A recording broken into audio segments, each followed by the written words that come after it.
আর সকাল সকাল শাড়ি পরে কাকে দেখতে যাচ্ছিস? বেলার অকপট জবাব। কাকে দেখতে যাব? হুম, রাজ ভাই, আমি তো এমনিতেই ট্রায়াল দেওয়ার জন্য পড়ছিলাম। বুকে হাত গুজে কিছুটা শক্ত কণ্ঠে রাজ বলল। সবই বুঝলাম, কিন্তু শাড়ি না পরে এভাবে উদ্ভট সেজে কোথায় পালাচ্ছিলি? শরীরের প্রতিটা ভাঁজ বোঝা যাচ্ছে। বেলাকে পা থেকে মাথা পর্যন্ত একবার চোখ বুলিয়ে পুনরায় বলে উঠল। ফর্সা পেট আর কোমর দুটোই তো দেখা যাচ্ছে, বুকের আঁচলও ঠিক নেই। এভাবে শরীর দেখিয়ে ছেলে পটাতে চাইছিলি বুঝি? কথাটা বলেই বেলার বুকের আঁচলখানা নিজ হাতে ঠিক করে দিল রায়াজ। চকিতে রায়াজের দিকে তাকিয়ে বেলা জবাব দিল। এসব কি বলছেন রাজ ভাই? ছি ছি, আমি কেন এসব করতে চাইবো? তাহলে এমন অগোছালো অবস্থায় কেন রুম থেকে বেরিয়ে যাচ্ছিলি? যদি কোনো ছেলে এই অবস্থায় তোকে দেখে ফেলতো তাহলে কি হতো? শাড়ির আঁচল আঙুলে পেঁচাতে পেঁচাতে ভীতু কণ্ঠে বেলা জবাব দিল। আসলে আপনি চলে আসায় তাড়াহুড়ো করে বেরোতে চাইছিলাম তো তাই। ঠিক আছে, সব বুঝলাম। এখন তাড়াতাড়ি শাড়ি পরে রুম থেকে বের হ। বড় বড় চোখ করে তাকিয়ে বেলা জিজ্ঞেস করলো। আপনার সামনে? সোফায় গায়ে এলিয়ে দিয়ে আরাম করে বসতে বসতে রায়াজের জবাব। হ্যাঁ পড়বি, তাতে সমস্যা কোথায়? নিচু কণ্ঠে বেলার জবাব। আমার লজ্জা করবে রাজ ভাই। ভ্রুকুচকে রায়াজ জবাব দিল। আরে, ছোটবেলায় যখন আমার সামনে খালি গায়ে ঘুরে ঘুরতি তখন বুঝি লজ্জা করতো না?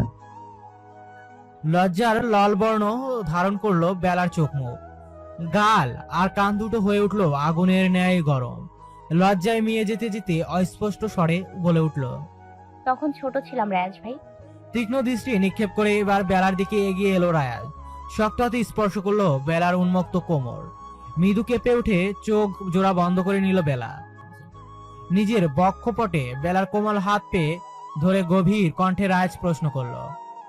এখন তাহলে নিশ্চয়ই খুব বড় হয়ে গেছিস, তাই না? তাহলে আমার বুকের পাশে প্রণয়ের আগুনে দগ্ধ হওয়া হৃদয়ের বেদনা এখনো কেন বুঝে উঠতে পারছিস না বেলা? চকিতে রায়াজের মুখপানে তাকালো বেলা। কম্পনরত কণ্ঠে জিজ্ঞেস করলো। মানে? বেলাকে ছেড়ে উল্টো দিকে দাঁড়িয়ে পড়লো রায়াজ। সামলে নিল নিজেকে, নিজের অনিয়ন্ত্রিত অনুভূতিকে। পাঞ্জাবির পকেট থেকে একটা সিগারেট বের করে লাইটারের সাহায্যে ধরিয়ে তা মুখে পুরে নিল। বার কয়েক টান দিয়ে কাঠখট্টা কণ্ঠে জবাব দিল। কিছু না, তাড়াতাড়ি শাড়ি পরে বের হ আমার রুম থেকে। অভিমানে চোখ ভরে এলো বেলার। রাজ ভাই সব সময় তার সাথে এমন করে। প্রথম প্রথম নিজের বেলাকে কি সব উদ্ভট টাইপ কথাবার্তা বলে। বেলা যখন বুঝতে না পেরে জিজ্ঞেস করে ওঠে, তখনই কেমন কঠোর কণ্ঠে তার সাথে কথা বলে ওঠে রায়াত। তাকে কেমন নিজের থেকে দূর দূর করে, যা বেলার কোমল মনে খুব গভীর থেকে গভীরে আঘাত করে। কিন্তু ভয়ে মুখ ফুটে রাজকে কিছু বলতে পারে না বেলা। যদিও আরো বেশি বকা দেয় তাহলে আরো বেশি কষ্ট পাবে বেলা। সে ভয়ে চুপ থাকে সে। বেলাকে সে তখন থেকে মূর্তির ন্যায় দাঁড়িয়ে থাকতে দেখে এবার তার দিকে ফিরে তাকালো রায়াজ। রক্তের ন্যায় লাল হয়ে যাওয়া রায়াজের চোখ জোড়া দেখে ভয় কেঁপে উঠল বেলা। ললাট কুচকে রায়াজ প্রশ্ন করলো। কি ব্যাপার বেলা, এখনো দাঁড়িয়ে আছিস যে? শাড়ি ঠিকঠাক করে না সেই কখনতে বলেছি? স্কুলে যাবি না নাকি? খাম্বার মতো না দাঁড়িয়ে থেকে এবার তাড়াতাড়ি বের হ। মাথা নত করে বেলা জবাব দিল। আমি শাড়ি পরতে পারি না রাজ ভাই। যাব কি করে বাইরে? যাব কি করে বাইরে? কষ্ট করে একটু মা কিংবা বড় মাকে ডেকে দেবেন। মুখ থেকে সিগারেটের ধোঁয়া ছাড়তে ছাড়তে বেলার দিকে এক দৃষ্টিতে তাকিয়ে রইল রায়াজ। অস্বস্তিতে হাঁসফাঁস করতে লাগলো বেলা। বেলার মিয়ে যাওয়া লজ্জারাঙার মুখের দিকে তাকিয়ে আড়ালে মৃদু হাসলো রায়াজ, যা মিস করে গেল বেলার দৃষ্টি আকর্ষণ। হ্যাঁচকা টানে বেলাকে নিজের কাছে টেনে নিয়ে এলো রায়াজ। হকচকিয়ে গেল বেলা। ফলস্বরূপ তার সিক্ত ওষ্ঠ এসে স্পর্শ করলো রায়াজের বক্ষস্থল। বেলা চোখ বড় বড় করে তাকালো রায়াজের মুখপানে। চোখ মুখ শক্ত করে তার দিকে তাকিয়ে রায়াজ। ভয়ে ঢোক গিলল বেলা। এবার বুঝি রায়াজ তার পিন্ডি চটকাবে। কিন্তু বেলাকে সম্পূর্ণ অবাক করে দিয়ে বেলার সম্মুখে হাঁটু গেড়ে বসে পড়লো রায়াজ। অনুভূতিহীন মানবের ন্যায় এক এক করে ভাঁজ করতে লাগলো বেলার শাড়ির কুচি। একের পর এক শখ যেন আর নিতে পারলো না বেলা। বিস্মিত কণ্ঠে রায়াজের উদ্দেশ্যে জিজ্ঞেস করে উঠল। রাজ ভাই, আপনি শাড়িও পরাতে জানেন? জবাব নিল না রায়াজ। ভাবলেছিন ভঙ্গিতে বেলার শাড়ি ঠিক করে দিতে লাগলো নীরবে। রায়াজের এহেন নীরবতা ভীত সৃষ্টি করলো বেলার চিত্তে। নিজেকে আর সংযত রাখতে পারলো না। কম্পিত কণ্ঠে রায়াজের উদ্দেশ্যে জিজ্ঞেস করলো। কার জন্য শাড়ি পরা শিখেছেন আপনি রাজ ভাই? নাকি এর আগে কাউকে পরিয়েছেন শাড়ি? অকস্মাৎ বেলার এহেন উদ্ভট প্রশ্নে হাত জোড়া আপনা আপনি থেমে গেল রায়াজের। নির্নিমেষ কয়েক পলক বেলার মুখের দিকে তাকিয়ে থেকে পাল্টা প্রশ্ন করে উঠল। তোর কি মনে হয়? অস্থির হয়ে পড়ল বেলা, অস্থির স্বরে পুনরায় জিজ্ঞেস করলো। বলুন না, কার জন্য এত সুন্দর করে শাড়ি পরা শিখলেন রাজ ভাই? অকপট কণ্ঠে রায়াজের জবাব।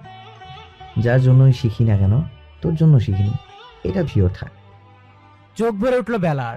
এখনই বুঝি গড়িয়ে পড়লো এক ফোঁটা জল, কিন্তু নিজেকে সংযত করে ঠায় দাঁড়িয়ে রইল সে। বুকের পাশের আঁচল ঠিক করতে করতে রায়াজ বলল। কাঁদতে চাইছিস বুঝি?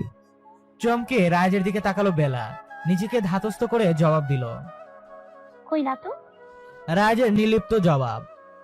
তোর চোখে অহরহ বেদনার ঝাঁক দেখতে পাচ্ছি আমি বেলা। এত কিসের কষ্ট তোর এই বয়সে শুনি?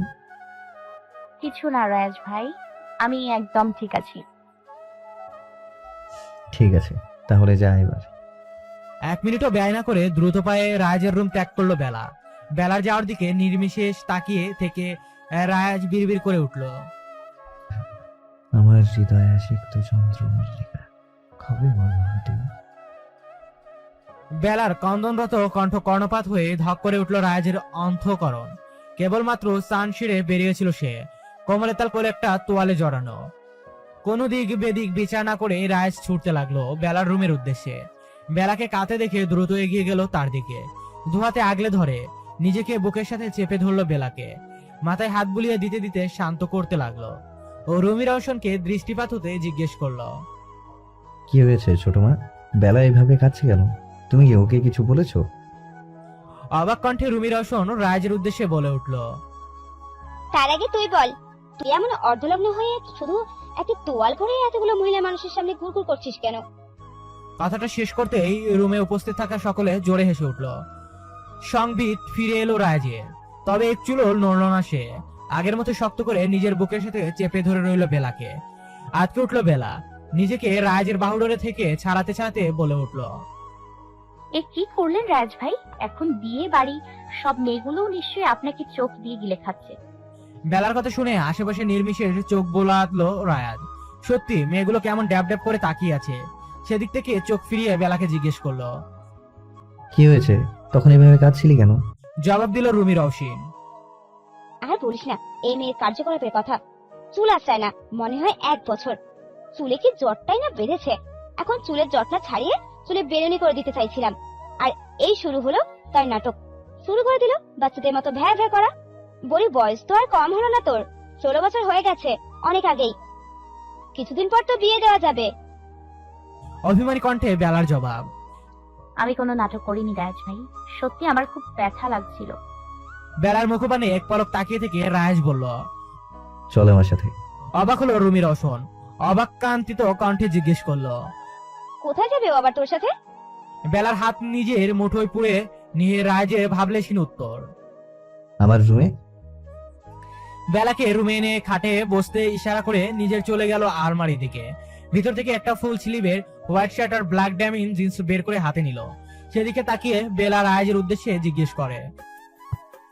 আপনি এখন এগুলো পরবেন বুঝি? ভ্রু কুচকে নিল রায়াজ। এই মেয়েটা যে কত বড় গাধা তার বলতে গোপনে দীর্ঘশ্বাস ত্যাগ করে রায়াজ বলল। তাহলে তুই কি চাচ্ছিস আমি তোর সামনে সারা অর্ধনগ্ন হয়ে ঘুরে বেড়াই? মাথা নিচু করে নিল বেলা, রিনরিনে কণ্ঠে উঠল। না রাজ ভাই। রায়াজ আর কিছু বলল না, ভ্যানিটির সামনে গিয়ে দাঁড়িয়ে পড়লো। কোমরে বেঁধে রাখা তোয়ালেতে কেবল হাত দিবে সেই সময় বেলা এক ভয়ঙ্কর চিৎকার দিয়ে দুহাতে চোখ ঢেকে নিল। চকিতে বেলার দিকে তাকালো রায়াজ, ভয়ার্ত কণ্ঠে জিজ্ঞেস করলো। কি হয়েছে? এবার চিৎকার দিলি কেন? লজ্জায় ময়ে যাওয়া কণ্ঠে বেলা বলল। রাজ ভাই, আপনি কি করতে যাচ্ছিলেন? আপনি আমার সামনেই জামা পরিবর্তন করতে যাচ্ছিলেন, আর একটু হলেই তো আমি হার্ট ফিল করতাম। পুনরায় দীর্ঘশ্বাস ত্যাগ করলো রায়াজ। এই মেয়ের বুদ্ধিশুদ্ধি কবে হবে কে জানে। কয়েক মিনিট ব্যয় হয়েই বেলার কর্ণপাত হলো রায়াজের গভীর কণ্ঠে। চোখ খোল। এমা না, ছি ছি ছি, আমার ভীষণ লজ্জা করবে। বড় বড় কদম ফেলে বেলার দিকে এগিয়ে এলো রায়াজ। সত্তর বেলার চোখের উপর থেকে জোর করে হাত সরিয়ে নিল। চোখ বড় বড় করে রায়াজের দিকে তাকালো বেলা। পর মুহূর্তে রায়াজের পরিধানে মানসম্মত বস্ত্র দেখে স্বস্তির নিঃশ্বাস নিল সে। দাঁত বের করে হাসলো বেলা। সেদিকে তাকিয়ে ললাট কুচকে নিল রায়াজ। এক মনে বেলার চুলে তেল দিয়ে যাচ্ছে রায়াজ। কৌতূহল দমন করতে পারলো না বেলা, জিজ্ঞেস করলো, রাজ ভাই, আপনি চুলে তেলও দিতে জানেন? এর আগে কাউকে তেল দিয়ে দিয়েছিলেন বুঝি? গম্ভীর কণ্ঠে রায়াজের জবাব। বেশি কথা আমার মোটেও পছন্দ না বেলা, তাই চুপচাপ বসে থাক। বেলার কথা বাড়ালো না। রায়াজ খুব ধীরে ধীরে বেলার চুলের ঝটলা খুলে দিয়ে দুপাশে দুটো বেনুনি করে দিল। আয়নার সামনে দাঁড়িয়ে নিজেকে খুঁটিয়ে খুঁটিয়ে দেখে চলছে বেলা। সে বিস্ময়ের চরম পর্যায়ে। বেলার দিকে এক পলক তাকিয়ে রাজ নিজের কাজে মন দিল। চুলে ব্রাশ করতে করতে রাজ বলল, ব্যাগ নিয়ে গেটের সামনে গিয়ে দাঁড়া, আমি আসছি। বেলা মাথা নেড়ে সায় জানিয়ে চলে গেল। বেলাকে বাইকে ওঠার জন্য ইশারা করতেই উঠে পড়লো সে। রাজ বলল, আমাকে ঠিক মতো ধরে বস, নয়তো পড়ে যাবি। রাজের কথা শেষ হয়ে তাকে এক প্রকার জড়িয়ে ধরলো বেলা।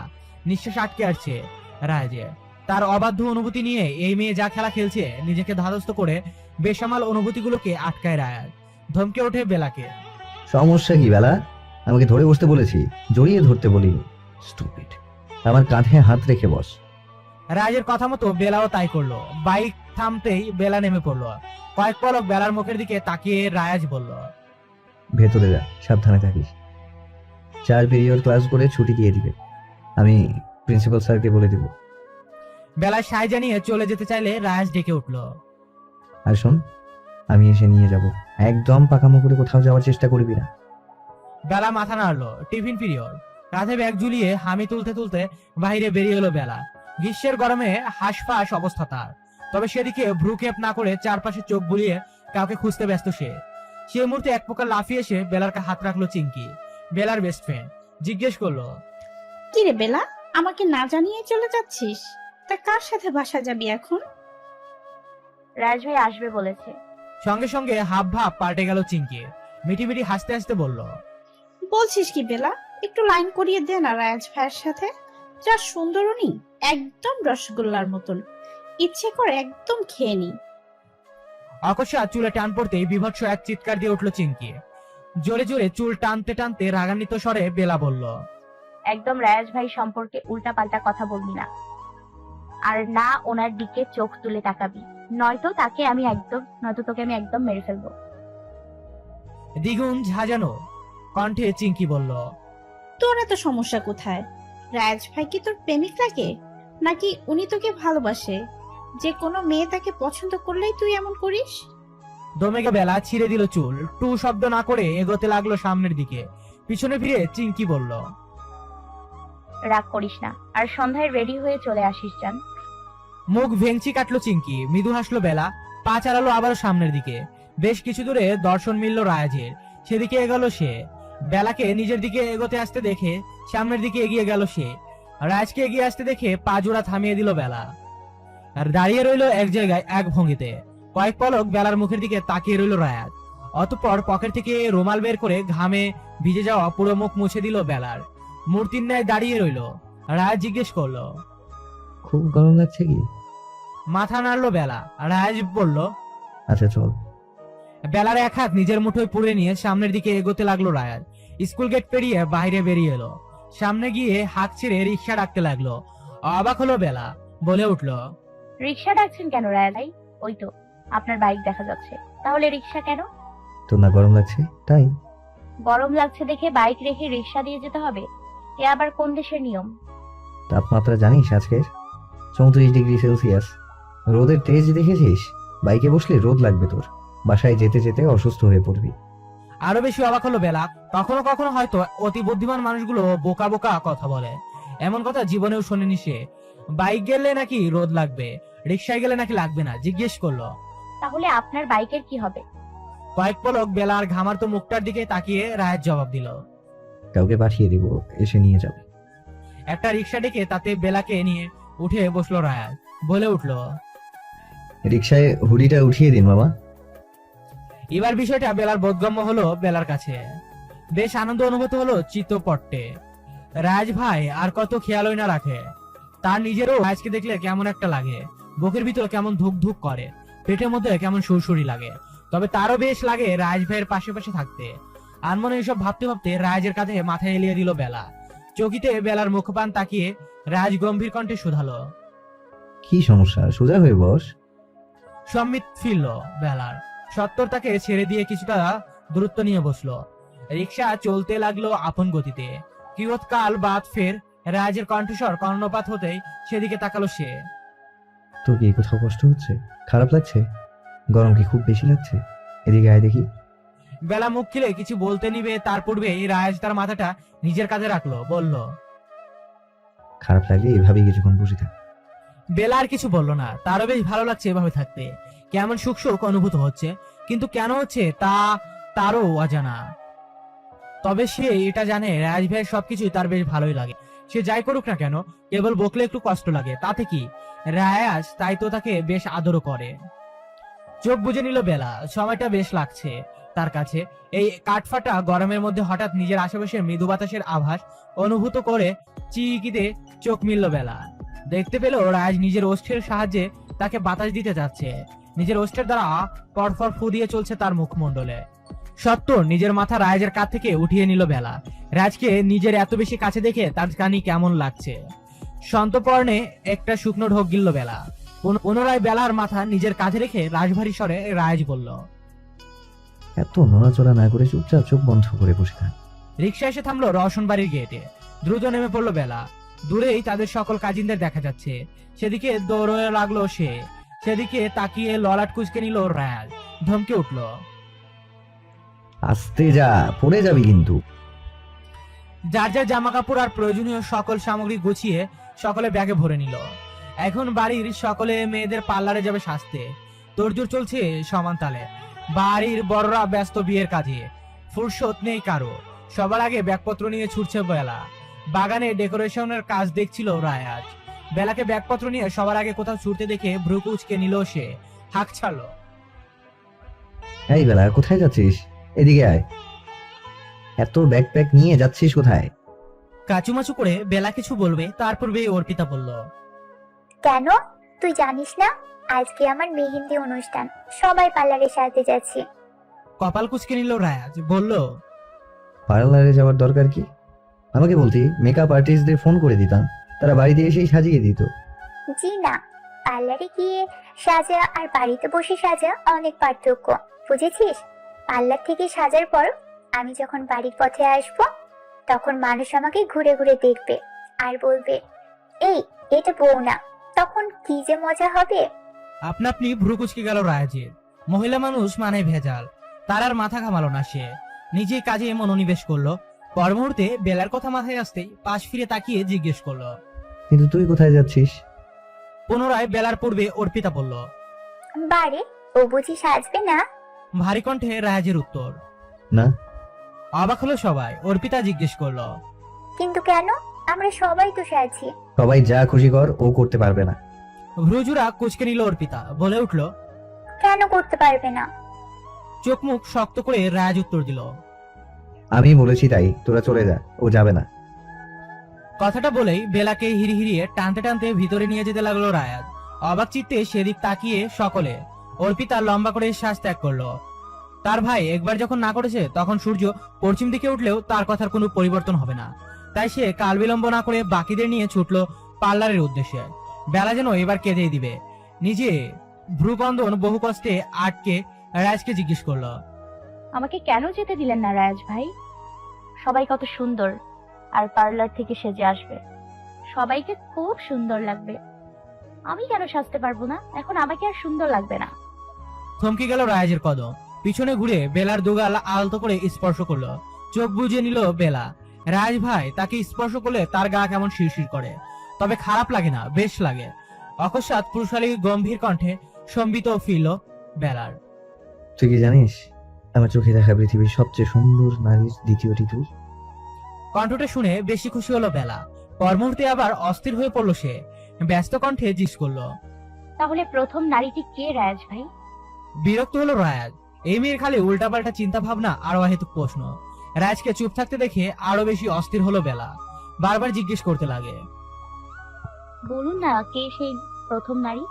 আমি কি তাকে চিনি? আপনি কি কাউকে ভালোবাসেন রাজ ভাই? আপনার প্রেমিকা আছে? আর বলতে পারলো না। নিমেষেই গলা ভেঙে আসছে বেলার। আপনা আপনি গাল বেয়ে গড়িয়ে পড়লো এক ফোঁটা অশ্রু। সেদিকে কয়েক পলক তাকিয়ে বেলাকে নিজের কাছে টেনে নিল রায়াজ। বুকে জড়িয়ে মাথায় হাত বুলিয়ে দিতে দিতে বলল, তুই এখনো অনেক ছোটবেলা, এত বেশি আবেগ অনুভূতি তোর জন্য ভালো না। বেলাকে সোজা করে দাঁড় করিয়ে পুনরায় বলল। আমার সাথে চল। অবাক হলো বেলা, জিজ্ঞেস করলো, কোথায়? জবাব দিল না রায়াজ। বেলার এক হাত নিজের হাতের মুঠোয় পুড়ে এগিয়ে যেতে লাগলো নিজের রুমের দিকে। রুমে প্রবেশ করে হাত ছেড়ে দিল, এগিয়ে গেল আলমারির দিকে। বিশাল আকারে একটা প্যাকেট ধরিয়ে দিল বেল হাতে। অবাক চিত্তে বেলা জিজ্ঞেস করলো। এটা কি রায়াজ ভাই? রায়াজের গম্ভীর কণ্ঠ। নিজে গিয়ে দেখে নে, আর যা তাড়াতাড়ি তৈরি হয়ে নে, আর ভুলেও সাজার চেষ্টা করবি না। সাজলে সমস্যা কোথায়? সবাইকে সুন্দর পার্লার থেকে সেজে আসবে, আর আমি পুঁটি মাছের মতো ফ্যাকাশে হয়ে থাকবো। গম্ভীর কণ্ঠে রায়াজের জবাব। সাজলে তোকে ভূতের মতো লাগবে, তাই তো না করছি। সাজ ছাড়াই তোকে বেশি ভালো লাগে। এবার যেন খুশি হলো বেলা, চপলা কণ্ঠে জিজ্ঞেস করলো। সত্যি? রায়াজ মাথা নাড়লো। পর মুহূর্তে পকেট থেকে একটা বক্স বের করলো রায়াজ। হাঁটু গেড়ে বসে পড়লো বেলার সম্মুখে। বক্সের ভিতর থেকে বের করলো এক জোড়া নুপুর। বেলার এক পা নিজের পায়ের উপর রেখে নুপুর জোড়া এক এক করে দু পায়ে পরিয়ে দিল। অতি সন্তর্পণে বেলার পা নিজের ওষ্ঠের সিক্ত স্পর্শ এঁকে দিল রায়াজ। চকিতে রায়াজের দিকে তাকালো বেলা। সত্তর উঠে দাঁড়ালো সে। পিছুকি হয়ে দাঁড়িয়ে ভারী কণ্ঠে বলল। নিজের রুমে যা এবার। বেলার কিছু না বলে নিজের রুমের দিকে ছুটলো। হাঁপ ছেড়ে বাঁচলো যেন রায়াজ। এই অবুঝ মেয়েটা যে আর কবে বুঝবে তাকে কে জানে। এমনিতে এই মেয়েকে দেখলে চোখ ঝলসে যায় তার, বেসামাল হয়ে পড়ে সে। তার উপরে এই মেয়ে যদি সেজেগুজে তার চারপাশে ঘুরঘুর করে, তাহলে আর নিজেকে কোনোভাবে কন্ট্রোল করতে পারবে না সে। তাছাড়া নিজেকে নিয়ে কত টেনশন তার। তার উপর যদি অন্য কারো নজর পড়ে বেলার উপর, তাহলে তার নিজের কপালে পড়বে। নিজের ভালো পাগলেও বোঝে। চিন্তা ভাবনা বাদ দিয়ে নিজের কাজের দিকে ছুটলো রায়াজ। বোনের বিয়ে সকল কাজ তাকেই দেখতে হবে। বাড়ির একমাত্র ছেলে সে। নিজের রুমে বসে পকেটের ভিতর থেকে সকল জিনিস এক এক করে বের করে দেখছে বেলা। প্রথমে লাল রঙের বেশ সুন্দর একটা শাড়ি বের করলো সে। শাড়ির সাথে ম্যাচিং করে রয়েছে দুমুঠো কাচের চুড়ি। চোখ চকচক করে উঠলো বেলার। রাজ ভাই কত সুন্দর সুন্দর জিনিস উপহার দিয়েছে তাকে। আজকে মেহেন্দিতে সে এই শাড়িটাই পরবে। তাৎক্ষণিক তার রুমে প্রবেশ করলো রুমি রওশন। মেয়েকে আগে নেয় অগোছালো দেখে ঝাঁকিয়ে উঠলো। কি ব্যাপার, এখনো তৈরি হসনি কেন? তুমি তৈরি করে দাও মা। কি রে, সবাই তো মনে হয় পার্লারে গেল, তুই গেলি না কেন? নিচু কণ্ঠে বেলার জবাব। এমনি জানি মা, তোমার হাতে তৈরি হতে ইচ্ছা করছিল তাই। যেন খুশি হলেন রুমি রওশন। এগিয়ে এলেন মেয়ের দিকে, বলে উঠলেন। চল তাহলে, তোকে তৈরি করে দিচ্ছি। ওই দেখ, 5:30 বেজে গেছে এর মধ্যেই। রুমি রওশন নিজের সাথে নিয়ে আচ্ছা ব্যাগ থেকে এক এক করে সকল জিনিসপত্র বের করতে লাগলেন। সেদিকে তাকিয়ে বেলার মনে পড়ে গেল, আজকে এই থিম তো গাঢ় সবুজ রঙের শাড়ি, সকলে তাই পরবে। মন খারাপ হলো বেলার। রাজভাইয়ের দেওয়া শাড়িটা পরতে পারবে না এই ভেবে। সকলে গ্রাম্য স্টাইলে শাড়ি পরবে, তাই সেও মাকে বলল সেভাবে শাড়ি পরিয়ে দিতে। রুমি রওশন মেয়ের কথা মতো তাকে শাড়ি পরিয়ে দিল। শাড়ি পরা শেষে ভ্যানিটির সমীপে নিয়ে বসলো। বেলা জিজ্ঞেস করলো, এখানে আনলে যে কি করবে মা? তোকে একটু সাজিয়ে দে। আজকে উঠে বেলা বলল। না না না মা, আমি সাজবো না। ভ্রুকুটি করে রুমি রওশন জিজ্ঞেস করলেন, কেন সাজবি না শুনি? নখের সাহায্যে মেজে খুঁড়তে খুঁড়তে বেলা জবাব দিল। এমনি মা, ইচ্ছা করছে না। রেগে গেলেন রুমি রওশন, বলে উঠলেন, একদম বুড়ো মহিলাদের মতো কথা বলবি না। না সাজলে কেমন পোনা মাছের মতো দেখতে লাগবে বলতো। এদিকে আয়, আমি যতটুকু পারি সাজিয়ে দিচ্ছি তোকে। আয়নায় নিজেকে দেখে চমকালো বেলা। দেখতে তাকে বেশ লাগছে। মা তাকে কেবল হালকা মেকআপ করে ঠোঁটে লাল লিপস্টিক আর আইলাইনার দিয়ে দিয়েছে, আর কানে টানা ঝুমকা যা সবাই পরবে। গলা খালি, হাতে রেশমি চুড়ি। মেয়েকে সাজিয়ে দিয়ে নিজের কাছে ছুটলেন রুমি রওশন। মন খারাপ করে খাটের এক কোণে বসে পড়লো বেলা। রাজভাইয়ের দেওয়া কিছুই পড়তে পারলো না সে, কেবল নূপুর জোড়া ছাড়া। হই হুল্লোড় পড়ে গেছে রওশন বাড়িতে। একটু পরেই মেহেন্দির অনুষ্ঠান শুরু হবে। পার্লার থেকে সেজেগুজে বাড়ির সকল মেয়েরা এসে পড়েছে। ঘরে মেহেন্দির অনুষ্ঠান। হই হই করে উঠেছে মেয়েরা। মেহেদি পড়া শুরু হলো বলে অনুষ্ঠানটা কেবল মেয়েদের। এখানে ছেলেদের কোনো কাজ নেই, তাই ছেলেগুলো নিজেদের মতো করে অন্যথায় এনজয় করছে। অর্পিতার পাশে বসে খেজুরে আলাপে মেতে বেলা। অকস্মাৎ বাড়ির কাজের মেয়ে জুথি এসে বলল, বেলা আপা আপনার সাথে যাইতে কইছে। কে? উত্তর আর দিতে পারলো না জুথি। তার পূর্বেই ডাক পড়লো তার। সেদিকে ছুটলো সে। ললাট কুচকে ছাদের দিকে এগুতে লাগলো বেলা। সিঁড়ি বেয়ে ছাদের দিকে উঠতেই অকস্মাৎ কোনো ছায়ামূর্তি বেলাকে নিজের সঙ্গে চেপে ধরলো। আজকে উঠে যে চিৎকার দিতে যাবে, তৎক্ষণাৎ কর্ণগোচর হতো মাদক মিশ্রিত পুরুষালী হাসকিশোর। আর কত পড়াবি আমায়? সময় দহনে পড়তে পড়তে আমি তো শেষ। আর কত মারবি আমায়? বুঝলো এটা রায়াজ। কেঁপে উঠলো তার সর্বাঙ্গ। কম্পনরত সে বেলা শুধালো। আমি আবার কি করলাম? অনেক কিছুই। সাজতে মানা করেছিলাম না, তারপরও সেজেছিস কেন? আর ঠোঁটে লাল রঙের লিপস্টিক পরার সাহস পেলি কোথায়? বলে নিজের বৃদ্ধা আঙ্গুলের সাহায্যে বেলার ওষ্ঠ হতে লিপস্টিকটুকু মুছে দিল রায়াজ। কম্পন যেন বেড়ে গেল আরো কয়েক গুণ। রায়াজের নজর এখনো বেলার ওষ্ঠের দিকে।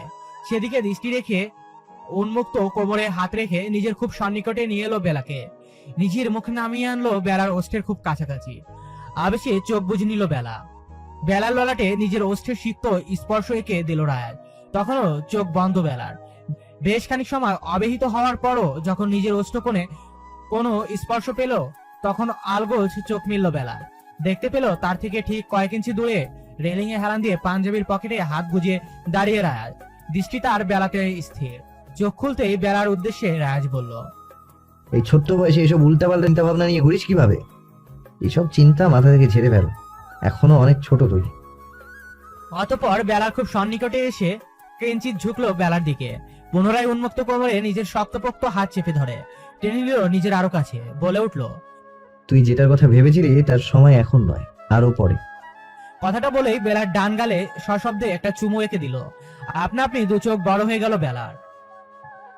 চলছে সমান তালে মেহেদি পড়া। হই হুল্লোড় পুরো দমে। এক পাশে অর্পিতাকে মেহেদি পড়াচ্ছে একজন, অপর পাশে কিয়ারা নিজের মেহেদি নিজেই পড়ছে। সেই সময় হাঁপাতে হাঁপাতে নিচে এলো বেলা। দৌড়ে আসার ফলে খুব বিধ্বস্ত দেখাচ্ছে বেলাকে। চোখ মুখ কেমন লাল হয়েছে, সেদিকে তাকিয়ে সকলে অবাক। বেলাকে নিজের কাছে ডাকলো অর্পিতা। কম্পিত পায়ে সেদিকে এগিয়ে গেল। একটানে নিজের পাশে বসিয়ে অর্পিতা জিজ্ঞেস করলো। মৃদু আওয়াজ তুলে বেলা বলল, রায়াজ ভাই, এবার সুর টেনে অর্পিতা বলতে লাগলো, ওহো, আমার ভাই কিন্তু সেই রোমান্টিক বল। তা কি কি করলো? অবাক নয়নে তাকিয়ে বেলা জিজ্ঞেস করলো। কি আবার করবে? ভ্রুক্ষেপহীন ভঙ্গিতে অর্পিতা জিজ্ঞেস করলো। তাই কিছুই করেনি? কম্পনরত কণ্ঠে বেলার উত্তর, কি আবার করবে? আচ্ছা ছাড় এসব, তোদের পার্সোনাল কথা তোদের মধ্যেই থাক। ওই দেখ তোর সতীন। বিস্মিত কণ্ঠে বেলা জিজ্ঞেস করলো। সতীন মানে? মৃদুকে সে নিজের গলা পরিষ্কার করলো অর্পিতা। হামি তুলতে তুলতে বলে উঠলো। প্রেমের দিওয়ানি। এবার কিছুটা নড়ে চড়ে বসলো যেন বেলা। কৌতূহলবশত কণ্ঠকে জিজ্ঞেস করলো, কে এই মেয়ে? চিনলাম না তো। কি আর হবে, আমার ছোট খালামণির মেয়ে পায়েল। পায়েল আপু? চেনাই যাচ্ছে না, কত সুন্দর হয়ে গেছে আগের থেকে।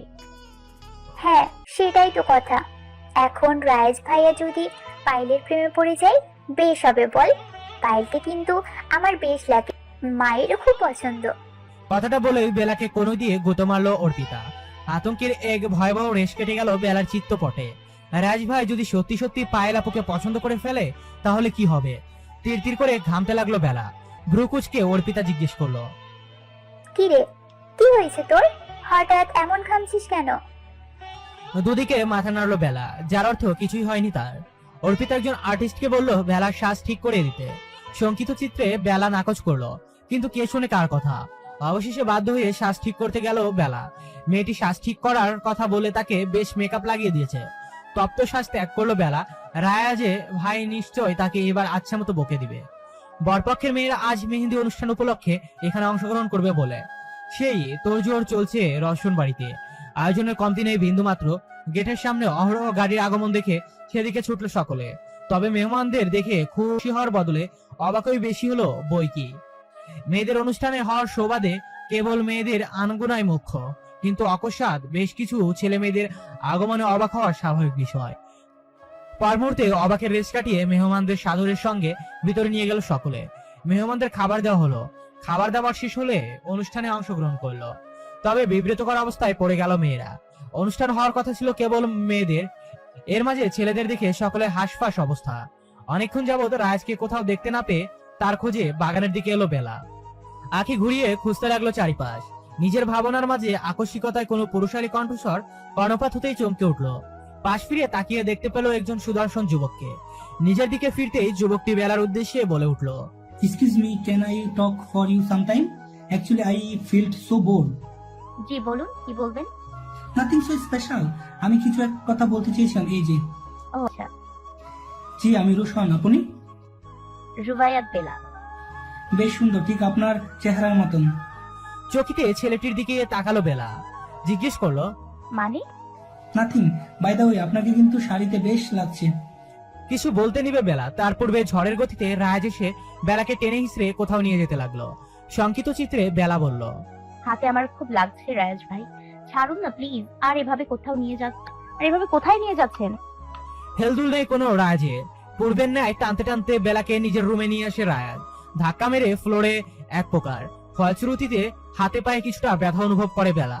অশ্রুসিক্ত নয়নে রাজের মুখপানে দৃষ্টিপাত করে সে। রক্তের ন্যায় লাল চোখ দুটো দেখে অন্তর আত্মা কেঁপে উঠলো যেন বেলার। রক্তিম চোখে তাকিয়ে বড় বড় কদম ফেলে বেলার দিকে এগিয়ে এলো রাজ। শক্তপোক্ত পুরুষালী হাতের সাহায্যে একটানে নিচ থেকে দাঁড় করালো তাকে, হুঙ্কার ছাড়লো, কোন সাহসে তুই ওই ছেলের সাথে কথা বলতে গেছিলি? বলছি, এত সাহস এলো কোথা থেকে? ভয়ে বারংবার কেঁপে কেঁপে উঠতে লাগলো বেলা। রাজ পুনরায় হুঙ্কার ছাড়লো। এতবার না করার পরেও আবার সেজেছিস? কথাটা বলেই নিজের পকেট থেকে একটা রুমাল বের করে তার ডাইরেক্ট বেলার মুখে চালান করে দিল। শুকনো রুমালের সাহায্যে সাজমোছার প্রয়াস মাত্র। এবার এক বিভৎস চিৎকার দিয়ে উঠলো বেলা, ক্রন্দনরত কণ্ঠে বলল, রায়াজ কি করছেন কি? ছাড়ুন বলছি, খুব লাগছে আমার, চামড়াই মনে হয় উঠে যাবে। থমকালো রায়াত। টানতে টানতে বেলাকে নিয়ে গেল ওয়াশরুমের ভিতর। হাতে সাবান নিয়ে তার ডাইরেক্ট বেলার মুখে ঘষে দিল। পুনরায় চিৎকার দিয়ে উঠলো বেলা। সেদিকে ভ্রুক্ষেপ না করে নিজেকে কাজে চালিয়ে যেতে লাগলো রায়াজ। সাজ পুরোপুরি ধোয়া কমপ্লিট হতেই হাত ধরে তাকে বাইরে নিয়ে এলো। নির্জীব চোখে রায়াজের চোখে তাকিয়ে বেলা গম্ভীর কণ্ঠে রাজ বলে উঠল, আমার কথা অমান্য করার ফল নিশ্চয় পেয়েছিস। আর শাড়ি, এসব শাড়ি পরার কোনো দরকার নেই, যাকে পেট দেখা যায়। কথাটা শেষ করে বেলার শাড়ির পেছনে পড়ে যায় রায়াজ। রাগের বসে টেনে চিড়ে ফেলার চেষ্টা করে। আজকে উঠে অসহায় কণ্ঠে বেলা বলল, রায়াজ ভাই প্লিজ, আমি জানতাম না আজ কোন ছেলে মেহেদি ফাংশনে অ্যাটেন্ড করবে, ট্রাস্ট মি। আর আমি কেন, সবাই এভাবে শাড়ি পরেছে। কিছুটা শান্ত হয়ে এলো যেন রাত। ঘন ঘন নিঃশ্বাস ত্যাগ করে শান্ত করার চেষ্টা করলো নিজেকে। এক পলক বেলার দিকে তাকিয়ে রাজবাড়ি স্বরে আওড়ালো, তোর আর কোনো ফাংশন অ্যাটেন্ড করার দরকার নেই, এই রুমেই বন্দি থাকবি তুই। বলেই গট গট পায়ে রুম থেকে বেরিয়ে বাহির থেকে দরজা বন্ধ করে দিল রায়াত। আতঙ্কিত চিত্রে দ্রুত এগিয়ে এলো বেলা দরজার কাছে।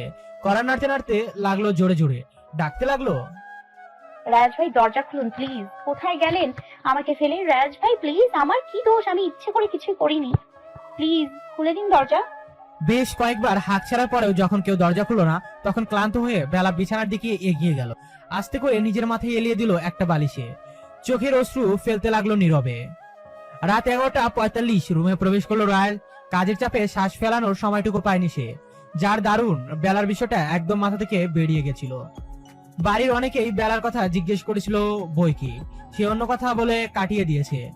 কাজের চাপে সবাই অত খেয়ালও করেনি। বিছানার দিকে তাকাতেই সহসা তার দৃষ্টিতে এসে হানা দিল ঘুমন্ত প্রয়সীর মুখ। সেদিকে ছোট ছোট কদম ফেলে এগিয়ে গেল সে। অবুর হয়ে শুয়েছিল বেলা। সন্তর্পণে তাকে টেনে সোজা করে বালিশে শুয়ে দিল। আলগোছি স্পর্শ করলো কপাল জোড়া। ইস, কি লাল লাল হয়ে গেছে পুরো মুখমণ্ডল। তার উপর কান্না করে চোখ মুখ একদম ফুলিয়ে ফেলেছে। বেশ মায়া হলো রাজে। মাথায় হাত বুলিয়ে দিতে দিতে মৃদু স্বরে ডাকতে লাগলো, বেলা, এই বেলা, উঠ দেখি, কিছু খেয়ে নে। পিটপিট করে চোখ মেললো বেলা। বেশ ক্লান্ত সে, তাই হালকা করে চোখ খুলে উঠে বসলো। পুনরায় খাটের কর্নারে হেলান দিয়ে ঘুমোতে লাগলো। দীর্ঘশ্বাস ত্যাগ করে রাহাত চলে গেল খাবার আনতে। খাবার এনে বেলাকে পুনরায় ডাকতে লাগলো, বেলা, বেলা রানী উঠুন, আমার হৃদয় সিদ্ধ চন্দ্রমল্লিকা, উঠে পড়। তরির চোখ মেলল বেলা। ঘুম ঘুম কণ্ঠে জিজ্ঞেস করলো, কি বললেন? গম্ভীর কণ্ঠে রায় শুধালো, কিছু না, তাড়াতাড়ি উঠ। ঘুমে ঢুলছে বেলা, তাই রাজু তাকে খাইয়ে দিল। খাবার শেষে প্লেটগুলো নিচে নিয়ে গেল রাজ। এসে দেখলো বেলা পুনরায় ঘুমের দেশে তলিয়ে গেছে। মৃদু হাসলো সে। বেশ কিছু সময় অবিবাহিত হওয়ার পর অতি সন্তর্পণে বেলাকে কোলে তুলে নিল। বেলার রুমে প্রবেশ করে তাকে শুয়ে দিল খাটে। গায়ের চাদর দিয়ে ঢেকে দিল গলা পর্যন্ত। কিছুটা ঝুঁকে পড়লো সে বেলার দিকে। অতি শীতলতা সহিত নিজের ওষ্ঠ স্পর্শ করলো বেলার ললাটে। কিঞ্চিত নড়ে উঠলো বেলা। পর মুহূর্তে বেলার পুরো মুখমণ্ডল জুড়ে নিজের ওষ্ঠের ছোট ছোট স্পর্শ দিতে লাগলো রায়ান। আজানের শব্দে ঘুমালো বেলার। হামি তুলতে তুলতে উঠে বসলো। অকস্মাৎ নিজের হাতের দিকে তাকিয়ে চমকালো সে। তার হাতে মেহেদি দেওয়া, কিন্তু সে তো কাল মেহেদি পড়তেই পারেনি রায়াজ ভাইয়ের জন্য। পক্ষান্তরে মন খারাপ হলো বেলার। মনে পড়ে গেল কালকের সকল ঘটনা সংক্রান্ত। কিন্তু সে তো রাজ ভাইয়ের রুমে ছিল, তাহলে এখানে এলো কি করে? আর এই মেহেদি, তার হাতে মেহেদি বা দিল কে? ভাই, তুই সারা রাত আমাকে বসিয়ে রেখে বেলার হাতে মেহেন্দি দিয়ে দিয়েছিস। তোর জন্য ঘুম নষ্ট হয়েছে রাতে আমার। এখন তাড়াতাড়ি এর ভরপাই দে। ভ্রুকুচকে রাজ জিজ্ঞেস করলো। কিসের ভর পাই? আমার ঘুম নষ্ট করার আর বেলার হাতে মেহেন্দি দিয়ে দেওয়ার। টোটাল 2000 টাকা। বের কর এক্ষুনি। সাথে সাথে রাজ পকেট থেকে টাকা বের করে দিল অর্পিতার হাতে আর বলল, এবার বের হ আমার রুম থেকে। মুখ ভেঙচি কেটে অর্পিতা চলে গেল। বিকেল 4টা। বাড়ির বড়রা কাজে ব্যস্ত আর ছোটরা সাজে। আজকে আর কেউ পার্লারে যায়নি। বাড়িতেই বিউটিশিয়ান আসবে, তবে রাজের কড়া নিষেধাজ্ঞা, বেলা যেন কোনোভাবে কোনো প্রকার সাজ দিতে না পারে। রাজের কড়া নিষেধে সকলে মাথা পেতে নেয়, কারণ সকলেই জানে তাদের ভাই কি রাগী। নিজের রুমে বসেছিল বেলা, তখন ওই জুথির আগমন। দাঁত কিলিয়ে জুথি বেলার উদ্দেশ্যে বলল, বেলাপা, রাজ ভাই আপনারে তার রুমে ডাকতেছে। মাথা নেড়ে বেলা রাজের রুমের উদ্দেশ্যে পা বাড়ায়, কারণ সে জানে এখন না গেলে তাকে আরো বেশি ঝামেলা পোহাতে হবে। রুমে প্রবেশ করে কাউকে দেখতে পায়নি বেলা। ওয়াশরুম থেকে পানি পড়ার শব্দ আসছে, যার দরুন বোঝা যায় রাজ ওয়াশরুমে। কি কাল বাদ বাহিরে বেরিয়ে আসে রাজ। বেলার দিকে এক পলক তাকিয়ে চলে যায় আলমারির দিকে। সেখান থেকে একটা প্যাকেট বের করে বেলার হাতে ধরিয়ে দেয়। আদেশ দেওয়ার ভঙ্গিতে বলে, আজকে এই শাড়িটাই পরবি। কালকের মতো পাকামো করে যদি অন্য শাড়ি পরতে যাস তো আমার চেয়ে খারাপ আর কেউ হবে না। আর হ্যাঁ, অবশ্যই সাজার চেষ্টা করবি, আর শাড়ি পরার পর যেন শরীরের কোনো অংশ দৃশ্যমান না থাকে। Got it? ভীতু চোখে তাকিয়ে বেলা দুদিকে মাথা নাড়ায়। ঠিক আছে, তাহলে যা এবার। বরের বাড়ি থেকে অহরহ মেহমানদের আগমন ঘটেছে। মেহমানদের আপ্যায়নে ব্যস্ত সকলে। বেলাকে আজ নিজের কাছে থেকে এক চুলো দূরে সরায়নি রায়াজ, বরঞ্চ বেলার একটা হাত নিজের হাতের মুঠোয় পুড়ে নিয়ে প্রতি মুহূর্তে যেখানে যাচ্ছে নিজের সাথে নিয়ে যাচ্ছে তাকে। এ কিনা ক্ষোভের শেষ নেই বেলার। কোনো প্রকার মজ মাস্তি করতে পারছে না সে রায়াজের জন্য, তবুও কিছু বলা নেই তার রায়াজকে। বেশ ভয় পায় কিনা। বেলাকে নিজের কাছে ডাকছিল অর্পিতা। ঠিক সে সময় জুথি চলে এলো সামনে। কানে কানে কি যেন বলে গেল বেলার। দ্রুত জনকলর ত্যাগ করে নিজের রুমের দিকে এগিয়ে গেল সে। সেদিকে তাকিয়ে বক্র হাসি ফুটে উঠলো রাজের ওষ্ঠকোণে। আয়নার সামনে দাঁড়িয়ে শাড়ি ঠিক করতে ব্যস্ত বেলা। কোথাও দিয়ে নাকি তার শাড়ি নষ্ট হয়ে গেছে সেটাই করছে। সেই সময় তার রুমে আগমন ঘটে রাজের। প্রকৃতি সেদিকে তাকিয়ে নিজেকে দ্রুত ঠিক করে নেয় বেলা। বেলাকে নিজের কাছে ডাকে রাজ, জিজ্ঞেস করে, অর্পি তোকে ডাকছিল কেন জানিস? মাথা নেড়ে বেলা না বুঝায়, যার অর্থ সে জানে না। হ্যাচকাটানে বেলাকে নিজের অতি সন্নিকটে নিয়ে আসে রাজ, নিজের কপল দ্বারা ঘর্ষণ করে বেলার বাম কপলে। ফলে রাজের গালে লেগে থাকা হলুদ লেগে যায় বেলার গালে। নিজের গালে মৃদু ব্যথাও অনুভব হয় বেলার। গালে খোঁচা খোঁচা দাঁড়িয়ে থাকার কারণে এখন গালটা বেশ জ্বলছে তার। নিজের কাজ শেষ হতেই হেলে দুলে রুম থেকে বেরিয়ে যায় রাজ। হলুদের অনুষ্ঠানের সমাপ্তিতে সকলে চলে যায় বিশ্রাম করতে। আজ বেশ ধকল গেছে সকলের উপর দিয়ে। দেখতে দেখতে অর্পির বিয়েও শেষ হয়ে যায়। মেহমানরাও অলরেডি যার যার বাড়িতে চলে গিয়েছে। নিত্য নতুন কাজে সকলে ব্যস্ত হয়ে পড়ে। পড়ার টেবিলে বসে ঝিমুলে বেলা, তার ঠিক সম্মুখে গুমড়ো মুখে বসে রায়াল। অকস্মাৎ বিভৎস এক ধমকে কেঁপে উঠলো বেলা। কি সমস্যা বেলা? পড়া রেখে ঝিমাচ্ছিস কেন? কিছুদিন বাদেই তোর এসএসসি এক্সাম, আর এখন এসে তুই পড়ার টেবিলে ঘুমাচ্ছিস? সত্তর লাফ মেরে ঘুমের দেশ থেকে ফিরে আসে বেলা। মন লাগায় পড়ার দিকে। মার্চের 10 তারিখ বেলা 12:55। দীর্ঘ এক নিঃশ্বাস ত্যাগ করে পরীক্ষার হল থেকে বের হয় বেলা। অবশেষে তার পরীক্ষা শেষ হলো। বাহিরে বেরিয়ে দেখতে পেল তির্যক গরম অতিষ্ঠ রাজ দাঁড়িয়ে তার জন্য। হাসি মুখে সে এগিয়ে গেল সেদিকে। বেলাকে দেখতেই ব্যস্ত কণ্ঠে রাজ বলল, তাড়াতাড়ি উঠে বস, যা রোদ আজকে অসুস্থ হয়ে যাবি একদম। তাড়াতাড়ি কর। রাজ তারা দিতে দ্রুত উঠে পড়লো বেলা। রাজকে খুব শক্ত করে ধরে বসলো সে। বাইক স্টার্ট দিল রাজ, জিজ্ঞেস করলো, পরীক্ষা কেমন হয়েছে? আলহামদুলিল্লাহ ভালো। আর কিছু বললো না রাজ। বাড়ি গেট পেরিয়ে বাইক নিয়ে ভিতরে ঢুকে পড়লো রাজ। বেলাকে নামিয়ে দিয়ে নিজেও চলে গেল কোথাও। রাজের যাওয়ার পানে কয়েক পলক তাকিয়ে থেকে বাড়ির ভিতর ঢুকে পড়লো বেলা। বাড়িতে আসতেই সকলে একই প্রশ্ন, পরীক্ষা কেমন হয়েছে, পরীক্ষা কেমন হয়েছে। সকল প্রশ্নের পাট চুকিয়ে ভোতা মুখে নিজের রুমে চলে যায় বেলা। সকলে এত প্রশ্নের উত্তর দিতে দিতে ক্লান্ত সে ধরাম করে বিছানায় গায়ে এলিয়ে দেয়। লম্বা একটা ঘুম দেওয়া দরকার তার। এই কয়েকদিন পরীক্ষার যন্ত্রণায় ঠিক মতো ঘুমোতে দেয়নি তাকে রাজ ভাই। রাত 3টা বাজে তাকে ঘুম থেকে তুলে পড়ায় বসিয়েছে। সেই দুঃখের দিনের কথাগুলো মনে পড়তেই আপনা আপনি ঘুম এসে ধরা দিল বেলার চোখে। এক সময় ঘুমের দেশে তলিয়ে গেল সে। অ্যালার্মের শব্দ কর্ণকুড়ে পৌঁছতেই এক লাফে উঠে বসলো বেলা। চোখের পলকে 3 মাস কি করে অতিক্রম হয়ে গেছে বুঝতেই পারেনি সে। এই তো সেদিন পরীক্ষা দিল সে, আর আজই কিনা রেজাল্ট প্রকাশ পাবে। দ্রুত উঠে ওয়াশরুমে চলে গেল, তাড়াতাড়ি ফ্রেশ হয়ে রুম থেকে বের হলো। মাচাচিরা সকলে মিলে রান্নাঘরে কাজ করছে, সেদিকে এগিয়ে গেল সে। সারা বছর যতই শয়তানি করে ঘুরে বেড়াক না কেন, আজকের দিনে অন্তত সকলের কাছে ভালো সাজতে হবে তাকে। পাছে যদি ফেল করে বসে, ফেল করলে যদি আবার রিক্সাওয়ালার সাথে বিয়ে দিয়ে দেয় তাকে, তখন কি হবে তার? সকাল সকাল বেলাকে রান্নাঘরে দেখে চমকালো যেন সকালে। রুমি রোশন মেয়ের দিকে এগিয়ে জিজ্ঞেস করলো, কিরে বেলা, এই সকাল সকাল তুই এখানে কি করছিস? কিছু লাগবে তোর, নাকি ক্ষুধা লেগেছে বলে খেতে এসেছিস? ক্যাবলা কান্তের মতো একটা হাসি দিল বেলা, আমতা আমতা করে বলল। মানে মা, তেমন কিছুই না, এমনি। নিজের রুমের দিকে দৌড় লাগলো বেলা, সকলের দিকে অবাক নয়নে তাকিয়ে। বেলা 12টা বাজতে হাঁক ছিঁড়ে বেলাকে ডেকে উঠলো রাজ। রাজের এহেন হাঁক ডাকে অন্তরাত্মা কেঁপে উঠলো যেন বেলা। কম্পনরত পায়ের ছোট ছোট কদম ফেলে নিচে নামলো সে। গম্ভীর মুখে বেলার দিকে তাকিয়ে রাজভারী স্বরে বলল। তো রেজাল্ট বেরিয়েছে। কিছু সময় থামলো, পর মুহূর্তে বলে উঠলো, 4.38 এসেছে তোর। খুব বেশি ভালো না, আবার খারাপও না। বলেই উঠে নিজের রুমে চলে গেল রাজ। বাড়ির সকলের মুখের দিকে এবার তাকালো বেলা। সকলে কেমন অদ্ভুত দৃষ্টিতে তার দিকে তাকিয়ে। অতি সন্তর্পণে একটা শুকনো ঢোক গিলল বেলা। কোন দিকে না তাকিয়ে উঠলো নিজের রুমের উদ্দেশ্যে। রাতের খাবারে জহির রওশন রাজের উদ্দেশ্যে বললেন, কাল ভোরেই তোমাকে চট্টগ্রাম যেতে হচ্ছে রায়ান। হঠাৎ? একজন ক্লায়েন্ট আসছে কাল, আমাদের চট্টগ্রামের ফ্যাক্টরিতে ঘুরে দেখার আগ্রহ প্রকাশ করেছেন তিনি। আমি যেতাম, কিন্তু আমার হাঁটুর ব্যথাটা বেড়েছে বেশ কয়েকদিন হলো। খাবার খেতে খেতে রাজ উত্তর দিল, সমস্যা নেই, আমি কাল ভোরের ফ্লাইটেই চলে যাব। চপলা কণ্ঠে বেলা বলল, রাজ ভাই আসার আগে আমার জন্য কিন্তু বেশ কিছু চকলেট নিয়ে আসবেন, ঠিক আছে? রাজ মাথা নাড়ালো। আমি তুলতে তুলতে শোয়া থেকে উঠে বসলো বেলা। ঘড়িতে তাকিয়ে দেখলো সকাল 8:30। রেজাল্ট দেওয়ার পর থেকে সকলে কোনো অদ্ভুত চোখে তার দিকে তাকিয়ে থাকতো। এতে যতটুকু বুঝলো বেলা, কেউই এখন পর্যন্ত বিশ্বাস করতে পারেনি তার এত ভালো রেজাল্ট। সবাই বোধ হয় ধরে নিয়েছিল সে ফেল করবে, আর সকলে তাকে ধরে বেঁধে রিক্সাওয়ালার সাথে বিয়ে দিয়ে দিবে। ফ্রেশ হয়ে রুম থেকে বেরিয়ে নিচে নামলো সে। কেমন তোড়জোড় লেগে গেছে যেন বাড়িতে। সেদিকে তাকিয়ে রুকুচকে নিল বেলা, কেউ আসবে নাকি? না, তাকে তো এ বিষয়ে কেউ কিছু বললো না। সে গিয়ে বড় মাকে জিজ্ঞেস করলো, কি গো বড় মা, কেউ কি আসবে আজকে? রাজিয়া রওশন এই বিষয়ে কিছু বলতে পারলো না তাকে, কেবল এতটুকু বলল, আমি জানি না রে মা, কে আসবে? তোর মা জানে? তাকে গিয়ে জিজ্ঞেস কর, তার কথাই আমরা আয়োজন করছি। বেলা এবার লেগে পড়লো রুমি রওশনের পিছনে, ঘুরঘুর করে একই প্রশ্ন জিজ্ঞেস করতে লাগলো। বলো না মা, কে আসবে? সেই তখন থেকে জিজ্ঞেস করে যাচ্ছি। বিরক্তিতে মুখ কুচকে রুমি রওশন বলে উঠলেন, যাবি এখান থেকে, নাকি দিব কয়েকটা পিঠে? বিরক্তিতে মুখ কুচকে রুমি রওশন বলে উঠলেন।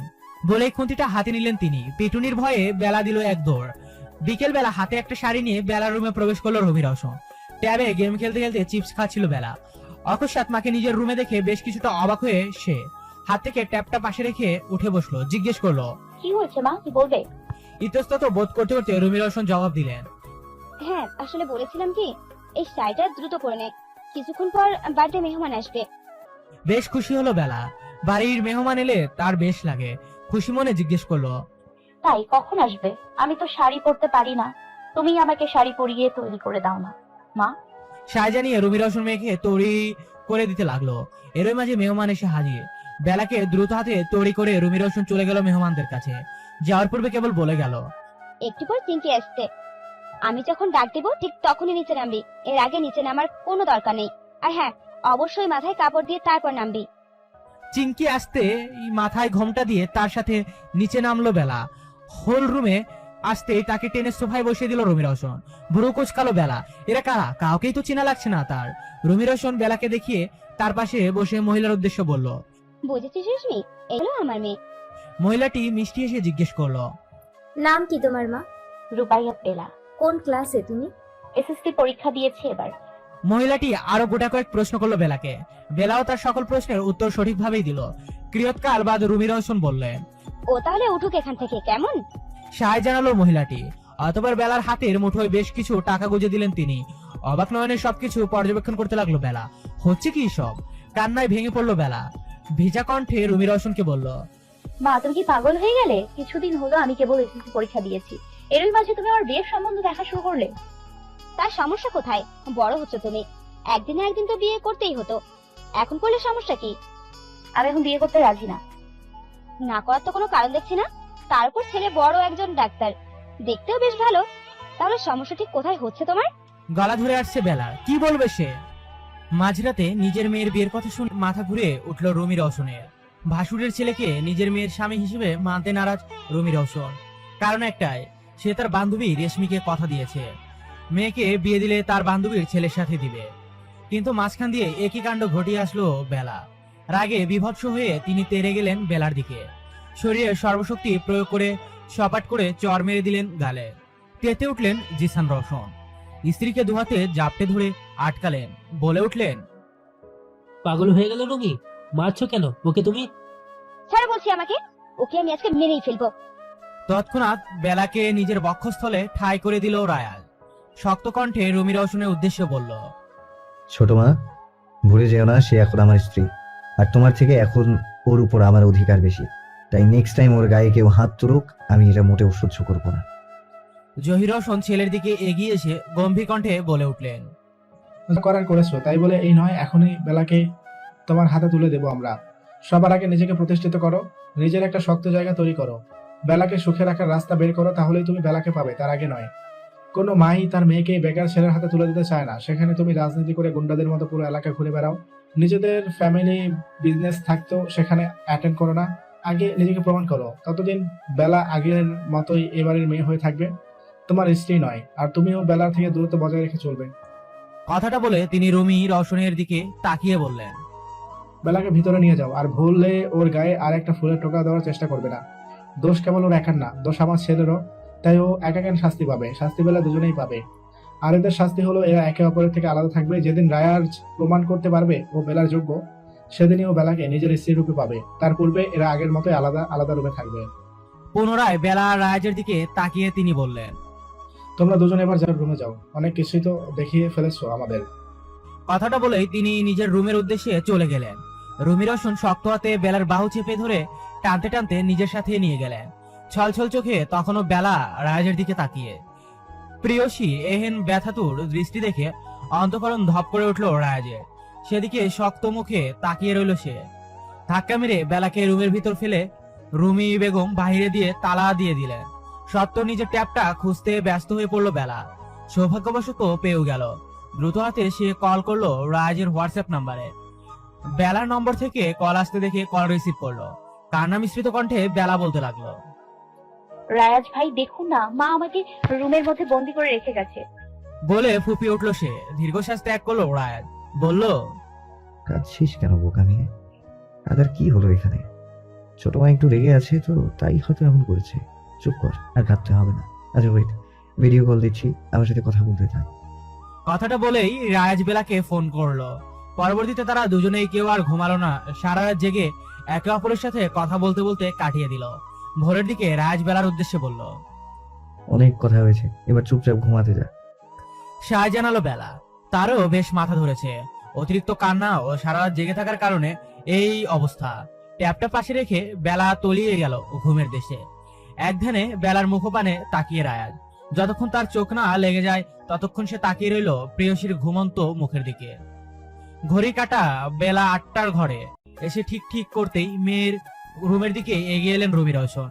তালা খুলে প্রবেশ করলেন রুমে। আদরে মেয়ের শুকিয়ে যাওয়া মুখের দিকে তাকিয়ে থাকলেন কয়েক পলক। ডাকতে চেয়েও ডাকতে পারলেন না, তাই আর না ডেকে নিঃশব্দে প্রস্থান করলেন। খাবার টেবিলে উপস্থিত সকলে, কেবল বেলা আর রায়াজ ছাড়া। ঠিক তখন নিচে নেমে এসে টেবিলে বসলো রায়াজ। জহির রওশনের দিকে তাকিয়ে বলল, বাবা, আমি আজ থেকে অফিসে জয়েন করতে যাচ্ছি। খাবার মুখে নিতে নিতে জহির রওশন জবাব দিলেন, তা বেশ তো, যাক অবশেষে তোমার সুবুদ্ধি হলো। রুমে প্রবেশ করে বেলাকে ভিডিও কল দিল রায়াজ। প্রথমবার ফোন রিসিভ হলো না অপর পাশ থেকে, পরবর্তীতে কল করার সাথে সাথে ফোন রিসিভ হলো। বেলার ঘুম জড়ানো মুখের দিকে তাকিয়ে রায়াজ। বেশ স্নিগ্ধ লাগছে তাকে। চোখ জড়িয়ে গেল রায়াজ। মৃদু কণ্ঠে বলে উঠল, তাড়াতাড়ি উঠে গিয়ে দরজা খোল, দেখ জ্যোতি তোর জন্য নাস্তা নিয়ে দাঁড়িয়ে আছে। মাথা নেড়ে সম্মতি জানিয়ে দরজা খুলে চলে গেল বেলা। দরজার বাইরে হাতে খাবার প্লেট নিয়ে দাঁড়িয়ে জ্যোতি বেলাকে দেখতে পেয়ে ফিসফিসিয়ে বলে উঠল, বেলা আপা, রাজ ভাই আপনার জন্য নাস্তা পাঠাইছে, তাড়াতাড়ি খাইয়ে লন। তুই খেয়েছিস? হ, সবাই খাইছি, এখন আপনি খান তাড়াতাড়ি। খাবারটা হাতে নিয়ে বেলা রুমের ভিতর চলে এলো।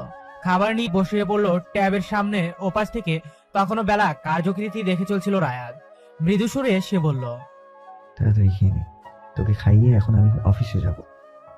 অবাক হলো বেলা, জিজ্ঞেস করলো, অফিসে? আপনি অফিসে কেন যাবেন? হাসলো রায়াজ, উত্তর দিল, আজ তো একটা বউ পালতে তোর টাকা দরকার, তাই না? বউকে খাওয়াতে, তার সকল চাহিদা পূরণ করতে আমাকেই করতে হবে, তাই টাকা কামাই করতেই অফিসে যাচ্ছি। চোখ ছলছল করে উঠলো বেলার। মানুষটা কত কষ্টই না করেছে তার জন্য। ভেজা কণ্ঠে বেলা বলল, কিন্তু রায়াজ ভাই, আজ আপনার চোখগুলো তো অনেক লাল লাল দেখাচ্ছে। সারা রাতে তো ঘুমাননি, সকালেও ঘুমিয়েছেন বলে তো মনে হয় না। এই অবস্থায় আবার অফিসে যাচ্ছেন? নিজের ওপর এতটা প্রেসার দেয়া কি খুবই দরকার? কাল থেকে যান। মৃদু হাসলো রাজ, অমায়িক স্বরে বলল, কিন্তু তোকে যে আমার যত শীঘ্রই সম্ভব নিজের করে চাই। পর মুহূর্তে রাজ আবার বলল, তবে একটা জিনিস আমার মোটেও হজম হচ্ছে, তুই এখনো কেন আমাকে ভাই ভাই করছিস? আমি কি তোর ভাই লাগি? লজ্জায় লাল বর্ণ ধারণ করলো বেলার মুখমণ্ডল। মাথা পতিত করে জবাব দিল, না। তাহলে এত ভাই ভাই করছিস কেন? কোথাও দেখেছিস নিজের স্বামীকে ভাই বলে ডাকতে? নিচু স্বরে বেলা জিজ্ঞেস করলো, তাহলে কি বলে ডাকবো? ভাই ছাড়া যা খুশি তাই বলে ডাক।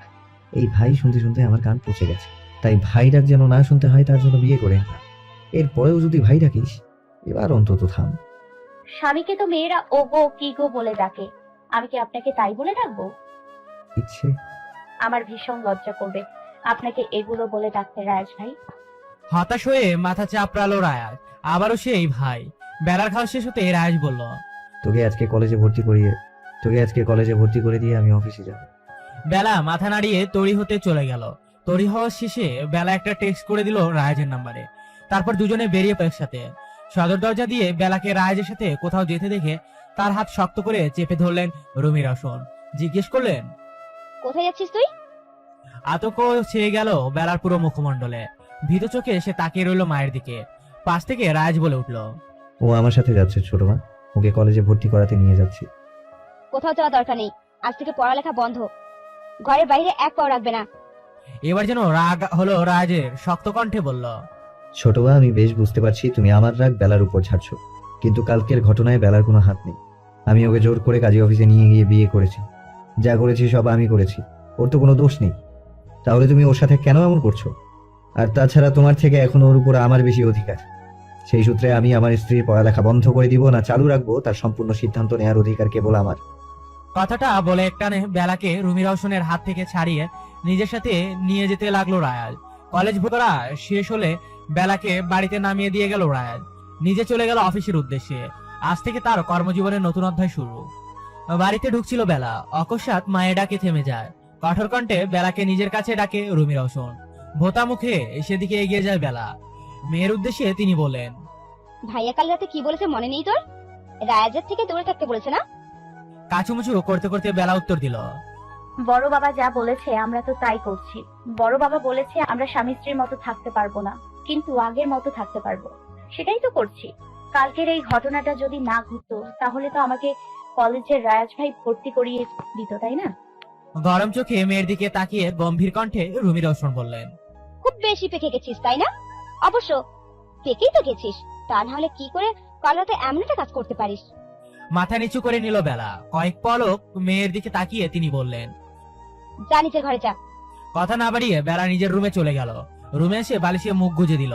সবকিছু তার কাছে কেমন রঙিন রঙিন লাগছে। রাজ ভাই তার হয়ে গেছে, তা যেমন বিশ্বাস হচ্ছে না বেলার। কেমন ঘরের মধ্যে আছে সে। রাজ ভাই এখন কেবল তার। ভাবেই কেমন শিরশির করে উঠলো বেলার সর্বাঙ্গ। বালিশে মাথা লিয়ে দিয়ে কাল রাতের সকল ঘটনা ভাবতে লাগলো বেলা। কাল রাতে রাত 10টার দিকে বাড়িতে ফিরল রায়াজ। ফ্রেশ হয়ে নিচে নামলো রাতের খাবার খেতে। ডিনার টেবিলে সকলে উপস্থিত থাকলেও যখন বেলাকে দেখতে পেল না তখন জিজ্ঞেস করলো, বেলা কোথায়?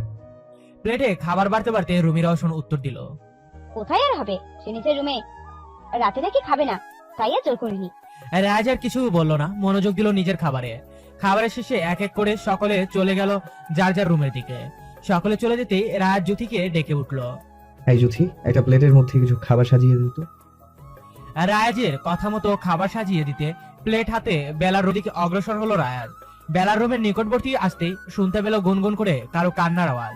কৌতূহলবশত সম্মুখের দিকে এগিয়ে গেল সে। শব্দটা ঠিক বেলার রুমের থেকে আসছে। ধক করে উঠলো রায়াজের অন্তরাল। ব্যগ্র পায়ে রুমের দরজা ঠেলে ভিতরে প্রবেশ করলো সে। বালিশে মুখ গুজে গুনগুন করে কাঁদছে বেলা। বেলাকে ডেকে উঠলো রায়াজ। বেলা, কি হয়েছে, কাঁদছিস কেন? রায়াজের কণ্ঠস্বর কর্ণপাত হতেই বেলা ছুটে গিয়ে এক প্রকার হামলে পড়লো তার বুকে। জড়িয়ে ধরে এক মনে কাঁদতে লাগলো। বেলার মাথায় হাত বুলিয়ে দিতে দিতে ব্যস্ত কণ্ঠে রায়াজ জিজ্ঞেস করলো, হয়েছে কি, বলবি তো নাকি? ছোট মাগি কিছু বলেছে আমাকে বল। রায়াজকে ছেড়ে দিয়ে নাক টানতে টানতে বেলা উত্তর দিল। মা মা আমার বিয়ে ঠিক করে ফেলেছে রায়াজ ভাই। বলেই কেঁদে উঠলো। কান্নারত অবস্থায় মাথা তুলে তাকালো রায়াজের দিকে। সহসা কেঁপে উঠলো বেলার সর্বাঙ্গ। রক্তিম চোখ, শক্ত চোয়াল, তার দিকে তাকিয়ে রায়াজ শক্ত কণ্ঠে জিজ্ঞেস করলো। আরে কি বলেছিস? এহেন কঠিন কণ্ঠস্বর কর্ণগোচর হতে কিঞ্চিত ভয় অনুভব করলো সে। কম্পিত কণ্ঠে উত্তর দিল, আমি না করেছি মাকে, কিন্তু কিছুতেই মা আমার কথা শুনছে না। আপনি একটু কিছু একটা করুন রায়াজ ভাই। সহসা নিজের শক্তপোক্ত হাত দ্বারা বেলার হাত চেপে ধরলো রায়াজ। টানতে টানতে তাকে নিচে নিয়ে যেতে লাগলো। ভীত হলো বেলার চিত্ত। ভয়ার্ত কণ্ঠে জিজ্ঞেস করলো, আমাকে এভাবে কোথায় নিয়ে যাচ্ছেন রায়াজ ভাই? উত্তর দিল না রায়াজ। টানতে টানতে বেলাকে সদর দরজার সামনে এনে দাঁড় করালো। ভয়ের মাত্রা যেন আরো দ্বিগুণ বেড়ে গেল বেলার। ভীতিগ্রস্ত চোখে রায়াজের দিকে তাকিয়ে জিজ্ঞেস করলো, এত রাতে আমাকে কোথায় নিয়ে যাচ্ছেন? কোনো প্রত্যুত্তর না করে বেলাকে নিয়ে বাইরে বের হয়ে এলো রায়াজ। গ্যারেজ থেকে গাড়ি বের করে বেলাকে ইশারা করলো উঠে বসতে। উঠলো না বেলা, ঠায় দাঁড়িয়ে রইলো। এবার রেগে তাকে ধমকে উঠালো রায়াজ। সমস্যা কি, উঠছিস না কেন? তাড়াতাড়ি উঠে বস, আরো অনেক কাজ বাকি। অবাক হয়ে এলো বেলা, জিজ্ঞেস করলো, এত রাতে আপনার আবার কিসের কাজ? আর আমাকে কোথায় নিয়ে যাচ্ছেন? কোথাও যাব না আমি। রাগে ফেটে পড়লো রায়াজ। টানতে টানতে বেলাকে নিয়ে ধাক্কা মেরে গাড়ির ভিতর ফেলে দিল। নিজে গিয়ে দ্রুত ড্রাইভিং সিটে বসে গাড়ি স্টার্ট দিল। ছটফট করতে লাগলো বেলা। আতঙ্কিত কণ্ঠে বারংবার জিজ্ঞেস করতে লাগলো, কোথায় নিয়ে যাচ্ছেন রায়াজ ভাই? প্লিজ গাড়ি থামান, আমার খুব ভয় করছে। গাড়ি ড্রাইভ করা থামিয়ে গম্ভীর চোখে এবার বেলার দিকে তাকালো রায়াজ। রাজভারী কণ্ঠে জিজ্ঞেস করলো, আমার উপর বিশ্বাস নেই তোর? বিশ্বাস করিস না আমাকে? রাজেশ সেই গভীর চোখের দিকে তাকিয়ে বেলা উত্তর দিল, তাহলে আর একটাও প্রশ্ন না করে চুপচাপ বসে থাক। পাঞ্জাবির পকেট থেকে মোবাইল বের করে সত্তর ফোন করলো কাউকে রায়াজ। ওপাশ থেকে ফোন রিসিভ হতে ভারী কণ্ঠে বলল, আমাদের এলাকার কাজী অফিসের সত্তর চাচা আছে না, ওই যে বিয়ে পড়ায়?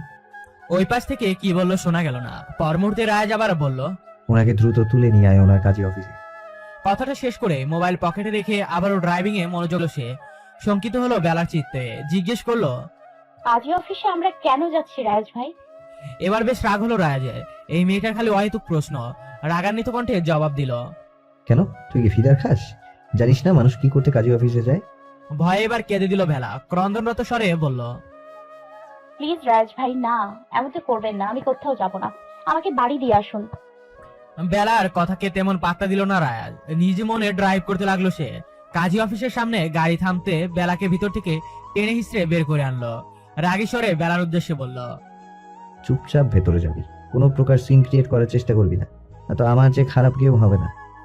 রায়াজের ধমকিতে দমে গেল না বেলা। পূর্বের ন্যায় থম মেরে দাঁড়িয়ে রইলো আগের জায়গায়। রাগ যেন তীর করে বাড়তে লাগলো রায়াজের। কোন দিকে বিচার বিবেচনা না করে বেলাকে একটানে নিজের কাছে তুলে নিল। চিৎকার দিয়ে উঠলো বেলা। কাজী অফিসের ভিতরে গিয়ে তৎক্ষণাৎ তাকে নিচে নামিয়ে দিল রায়াজ। টেনে নিয়ে গিয়ে বসলো। সকল ফর্মালিটি শেষ হলে কাজী বেলার উদ্দেশ্যে বললেন, লক্ষ টাকার দেনমোহর ধার্য করিয়া জহির রওশনের একমাত্র পুত্র রায়াজ রওশনের সহিত তোমার বিবাহ ধার্য করা হয়েছে। আপনি যদি এই বিবাহে রাজি থাকিয়া থাকেন তাহলে কবুল বলুন মা। থম মেরে বসে রইল বেলা। টু শব্দটিও করলো না। কাজী বেশ কয়েকবার তাড়া দিল, তবে সকলকে বড় আঙ্গুল দেখিয়ে মুখে কুলু পেটে বসে রইল বেলা। ধৈর্যের বাঁধ ভাঙলো এবার রায়াজের। একটানে বেলাকে দাঁড় করিয়ে হিড়হিড় করে টানতে টানতে বাহিরে নিয়ে এলো। হুঙ্কার ছাড়লো, সমস্যা কি, মুখে কুলু পেটে রেখেছিস কেন? কান্নারত কণ্ঠে বেলা জবাব দিল, আমি এটা করতে পারবো না রায়াজ ভাই। রাগের মাত্রা আরো বেড়ে গেল রায়াজের। বাজ খায় কণ্ঠে জিজ্ঞেস করলো, তাহলে তুই চাইছিসটা কি? ওই ছেলেকে বিয়ে করতে চাচ্ছিস? এহেন ঝাঁঝালো কণ্ঠে কেঁপে উঠলো সে। ক্রন্দনরত কণ্ঠে উত্তর দিল, না। তাহলে কাজী যখন বলতে বললো তখন বলিসনি কেন? সমস্যাটা ঠিক কোথায় তোর, বলবি আমায়? চুপ করে রইল বেলা, কোনো জবাব দিল না। রাগানিত কণ্ঠে এবার রায়াজ বলল, ঠিক আছে, করতে হবে না তোর বিয়ে। যার সাথে ছোট মা তোর বিয়ে ঠিক করেছে তাকে গিয়েই বিয়ে কর। ঠোঁট ভেঙে কেঁদে উঠলো বেলা। ধোয়াতে জাপটে ধরলো রায়াজকে। কাঁদতে কাঁদতে উত্তর দিল, না, আমি কিছুতেই ওই লোকটাকে বিয়ে করব না। কয়েক পল বেলার মুখপানে তাকিয়ে শীতল কণ্ঠে রাজ বলল। তাহলে আমাকে বিয়ে করে নে। নাকচ করলো বেলা। শত চেষ্টা করেও কোনোভাবে বেলাকে মানাতে পারলো না রায়াজ। রাগে অগ্নিমূর্তি ধারণ সে চিৎকার করে বলে উঠল। ঠিক আছে, করতে হবে না তাকে বিয়ে। পকেট থেকে একটা সিগারেট বের করে লাইটারের সাহায্যে আগুন ধরিয়ে তা মুখে পুরে নিল। রাগে মাথা ফেটে যাচ্ছে তার। সুজয় নামক ছেলেটার দিকে তাকিয়ে রাজ বলল। আচ্ছা, আমাদের ডিপার্টমেন্টের একটা মেয়ে আছে না, কি যেন নাম? তৎক্ষণাৎ ধরে ফেললো সুজয়। উচ্ছ্বসিত কণ্ঠে বলে উঠল। সোনিয়া, সোনিয়ার কথা বলছে ভাই। তাই হবে হয়তো। ভাই, মেয়েটা যা পাগল ছিল আপনার জন্য। সিগারেট কয়েকটা টান দিয়ে বাতাসে ধোঁয়া উড়াতে উড়াতে রাজ জবাব দিল। হ্যাঁ, শুনেছি মেয়েটা নাকি আমার জন্য খুব পাগল, মরতেও নাকি গিয়েছিল কতবার।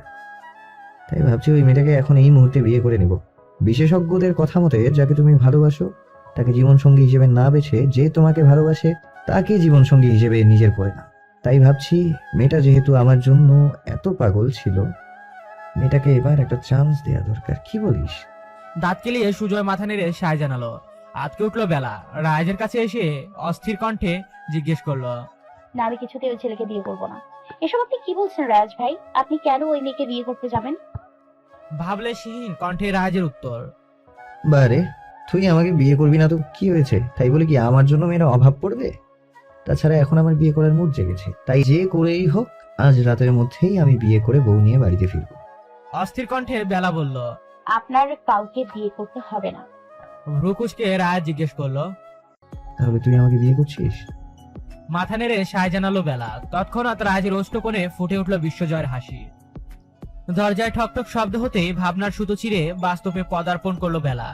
দরজা খুলতে অবাক হয়ে দিল এক চিৎকার। অর্পিতা এসেছে আজ প্রায় 2 মাস পর। বোনকে পেয়ে খুশিতে জাবুডাবু অবস্থা তার।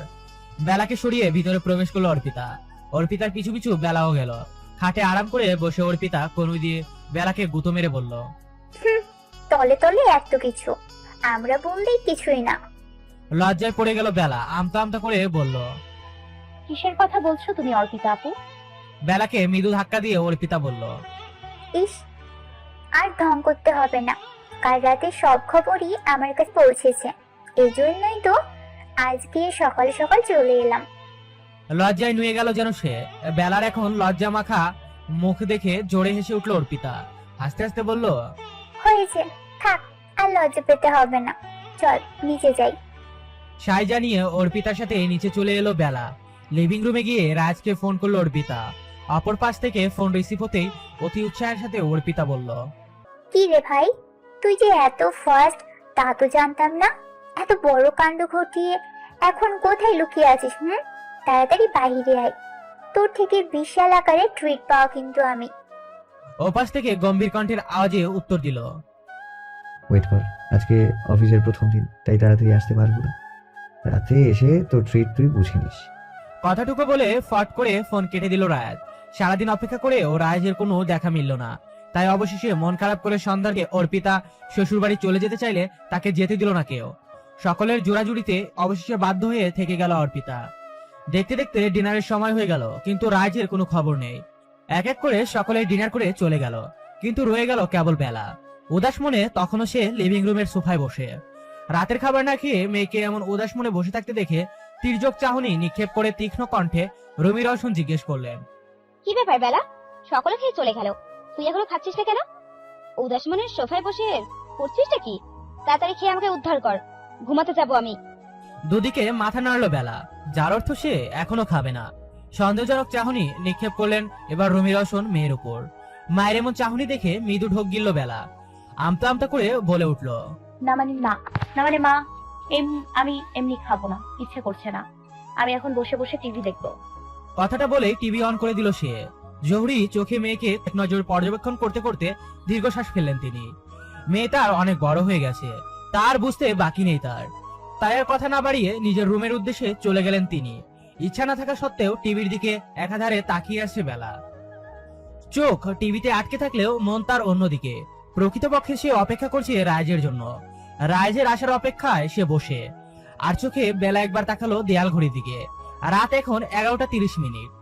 রাজ তো এত রাত করে কখনো বাড়িতে ফেরে না, কিন্তু আজকে তার এত দেরি। কপালে ভাঁজ পড়লো বেলার। প্রথম দিন অফিসে কি এতই চাপ ছিল? চিন্তায় মাথা ফেটে যাচ্ছে তার। অপেক্ষা করতে করতে কখন যে চোখ লেগে গেল টেরই পেল না বেলা। সোফায় মাথা এলিয়ে দিয়ে ঘুমের দেশে তলিয়ে যায় সে। রাত 1টার দিকে বাড়িতে প্রবেশ করে রায়াজ। নিজের কাছে এক্সট্রা চাবি থাকায় তা ব্যবহার করে ঢুকে পড়ে ভিতরে। কলিং বেল বাজিয়ে কাউকে ডিস্টার্ব করার মুড আপাতত তার নেই। প্রথম দিন হওয়ায় বেশ খাটুনি গেছে আজকে তার উপর দিয়ে। ব্যস্ততা এতই ছিল যে সারাদিন তেমন কিছু খাওয়া হয়নি। ক্ষুধাও লেগেছে বেশ। ক্লান্তিতে হাঁসফাঁস করতে ভিতরে প্রবেশ করতেই চোখ আটকে যায় তার লিভিং রুমের সোফার দিকে। ছোট ছোট কদম ফেলে সেদিকে এগিয়ে যায় সে। বেলার মুখোমুখি এসে মৃদু ঝুঁকে পড়ে তার দিকে। আলতো করে নিজের ওষ্ঠ স্পর্শ করে বেলার ললাটে।